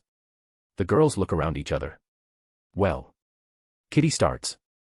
Just a little, and we are gonna give it back. Jean sighs, but knowing Eidolon, he probably does not care. And let's see if you can find a gift for him too. Yay. Kitty celebrates. A gift with his own money, we are acting like his women. Rogue jokes while facepalming. Don't act like you are not enjoying it. Jubilee looks at Rogue with a smug smile, we can buy some of those sexy clothes, and you can pay him with your body. Shut up. Limbo. Eidolon, Raven, and Ileana quickly arrived at the location described by Mocked. They float above the place on a transparent platform made by the hero. It is built on a chain of mountains with a huge volcano in the middle, so cliché. Raven comments with an emotionless voice and a slight judgmental tone at the end. Well, it is a hell dimension, it needs to look the part. Eidolon smiles. So, should we just attack? Ileana suggests. Calm down, girl. We are civilized people, due process is essential. First, we are gonna knock and ask for an audience with their leader. Eidolon says. You just failed this whole civilized thing on that succubus palace. Ileana points out with a dead face. True. Does acting civil even work? She raises an eyebrow at the hero. Rarely, people tend to be violent for some reason, but it's about the principle. You can't let the world corrupt you into becoming a savage. Eidolon admits before lecturing her. Boring. No, it is not. Think this way, beating people while acting all polite is an excellent way to add salt to the wound, it makes their defeat even more humiliating. Eidolon smiles at her. I am seeing the vision. Ileana shows a thoughtful expression, like we don't even want to beat them up, but they force our hand. Exactly. Eidolon confirms. We can even use their own hands to hit them and say, why are you beating yourself, ... Ileana has an easy time thinking of ways to bully people. On the side, Raven stares at the exchange and thinks that Hector may be a little of a bad influence. Well, too bad you two will not have this option this time. She says after looking down. She noticed that suddenly, a huge flying demon was coming at them, screaming in aggression. Eidolon also noticed and... Boom crash. Slaps the demon back to the ground with a telekinetic wave, creating a huge crater in the middle of the stronghold. It was like throwing a stone at a wasp nest. Immediately, a lot of demons started appearing from caves, buildings, and from the magma. They look up and start flying at them, throwing weapons or magic, and if they couldn't do it, they at least shout profanities. And here it goes your civilized way. Raven drawls, looking oddly happy that Eidolon's plan to play the civilized gentleman act is already destroyed. Too bad. He sighs while his platform defends them from the attacks. Ileana, do you remember what I said about strong emotions? Something about pain, surprise, fear, anger, never let them spread outside your head. She answers. Yes. For example, last night, even though I was suffering from a terrible poison, I kept my stoicism. You should do the same. Despite any strong emotion trying to sway your focus, you should always keep yourself stoic. A burning heart, but a cool mind, that is how you keep yourself at your full fighting power in a fight. He lectures her, never panic, never freeze. When she nods, he continues. Said that. Elena looks surprised when Idolin's hand grabs the top of her head. He smiles at her and then, while holding her head, spins around himself. Ileana becomes a ragdoll before he throws her like a cannonball. Her shock was short because she immediately locks in and stops shouting after she understands that this is a test. Despite the surprise, she immediately summons her sword, and instead of complaining about the rough treatment, she uses the momentum of his throw to go through the torso of a demon like a spear. Hey, Idolin smiles proudly, watching her go. Isn't that a bit harsh? Raven gives him a judgmental side glance. I used tactile telekinesis to protect her body, no bone would be dislocated, and the effect of G-force was minimal. That was not about what I am talking about. Raven says while looking down on the chaos that is Ileana's battle. Relax. Ileana herself always asks for harsher training. I don't abuse her, I just push her to her limits sometimes, and she still thinks I am too soft. Idolin shakes his head. This is just a little test to see how fast she enters fighting mode and for how long she can keep it up while being jumped from all directions. Raven can't argue when she herself doesn't have any experience teaching. The duo watches Ileana fight her way through the horde. She is doing well, using her mobility to never be surrounded, and none of her attacks are useless. You are a little different when you are Idolin. Raven suddenly comments. Idolin is surprised and looks at her. In a good way. He raises an eyebrow. Maybe. You are serious, at least. She says dryly. Ah, you just saw me goofing around because I needed to be the extrovert one between us. He realizes where this comes from. There are many sides of me that you don't know, baby girl. He changes his tone to flirty. Do you want to discover them? No. She answers immediately, without even looking at him. Damn. Merciless. I thought girls like a mysterious guy. He clutches his heart in pain. Idolin didn't see, but the corner of Raven's lip quirked upwards for a fraction of a second before she schooled her features. They continue to watch Ileana's efforts for some more minutes. She is already getting tired mentally. Idolin comments. She is a child. Yeah. Ileana is young and inexperienced, she needs to make a conscious effort to keep her mind in the game and use her full potential. With time, she will fight much more effortlessly. Idolin nods. He is satisfied with her performance. Ileana is strong, and her flaws can be corrected with more training. She is a little quick to anger and gets frustrated if she fails something, which is shown when she finds an enemy that deals with her attacks in any way. He saw her spending too much time in a nimble demon that dodged her sneaky attack. It became a matter of pride to Ileana to defeat that guy. The confusion lasted long enough to attract the attention of the one they came here to talk to. The ground starts shaking, and the lake of magma on the top of the volcano starts trembling before rising. So it was really a dragon. Idolin comments while watching the emergence of an enormous serpentine form from the lava, uncoiling itself to reveal its full length. The wings stretch with enough force to send magma across a wide area around the volcano, the head slowly emerging while looking down, almost sleepy. The molten rock slides off the scales harmlessly. Wait. Idolin frowns heavily when the dragon opens his eyes to glare at the ones that perturbed his slumber. Is that the eye of Agamotto on its left pupil? He is beyond confused, immediately activating his all-seeing eyes of God to see if it's at least a good replica of the artifact in the hands of the Ancient One. He won't believe, not even for a second, that the old sorcerer has the object stolen from him since the last time he saw it. He looks strong, is he famous? Raven asks while feeling the power of the dragon. More or less. I saw this form in a book. Similar to Quetzalcoatl but not exactly. Idolin sighs, this universe is really filled with crouching tigers and hidden dragons. He chuckles. What is so funny? Just a joke because the demons from here use a mineral to empower themselves and also as currency, like in some Chinese novels, and this guy is a dragon, you know what? Explaining makes it not funny. Idolin gives up at the end. That is how jokes work. She deadpans, and you haven't told me who he is. If I am not wrong, that is Sidurang. An Asgardian dragon that is also a sorcerer. Idolin answers, what I want to know is his connection with Belasco. But everything will be answered when I beat him up. He smiles predatorily. What about acting civilized? She asks with a small amount of sarcasm dripping from her voice. It isn't every day that I can claim the title of Dragon Slayer. Never one this strong at least. You and she are more similar than you think. Hello there. Here is the link, without spaces. p@treon.com/Evans. Hope you all enjoyed it. Make a comment because interaction motivates me to keep writing. Thanks for reading. Till next time and stay good y'all. Bye bye.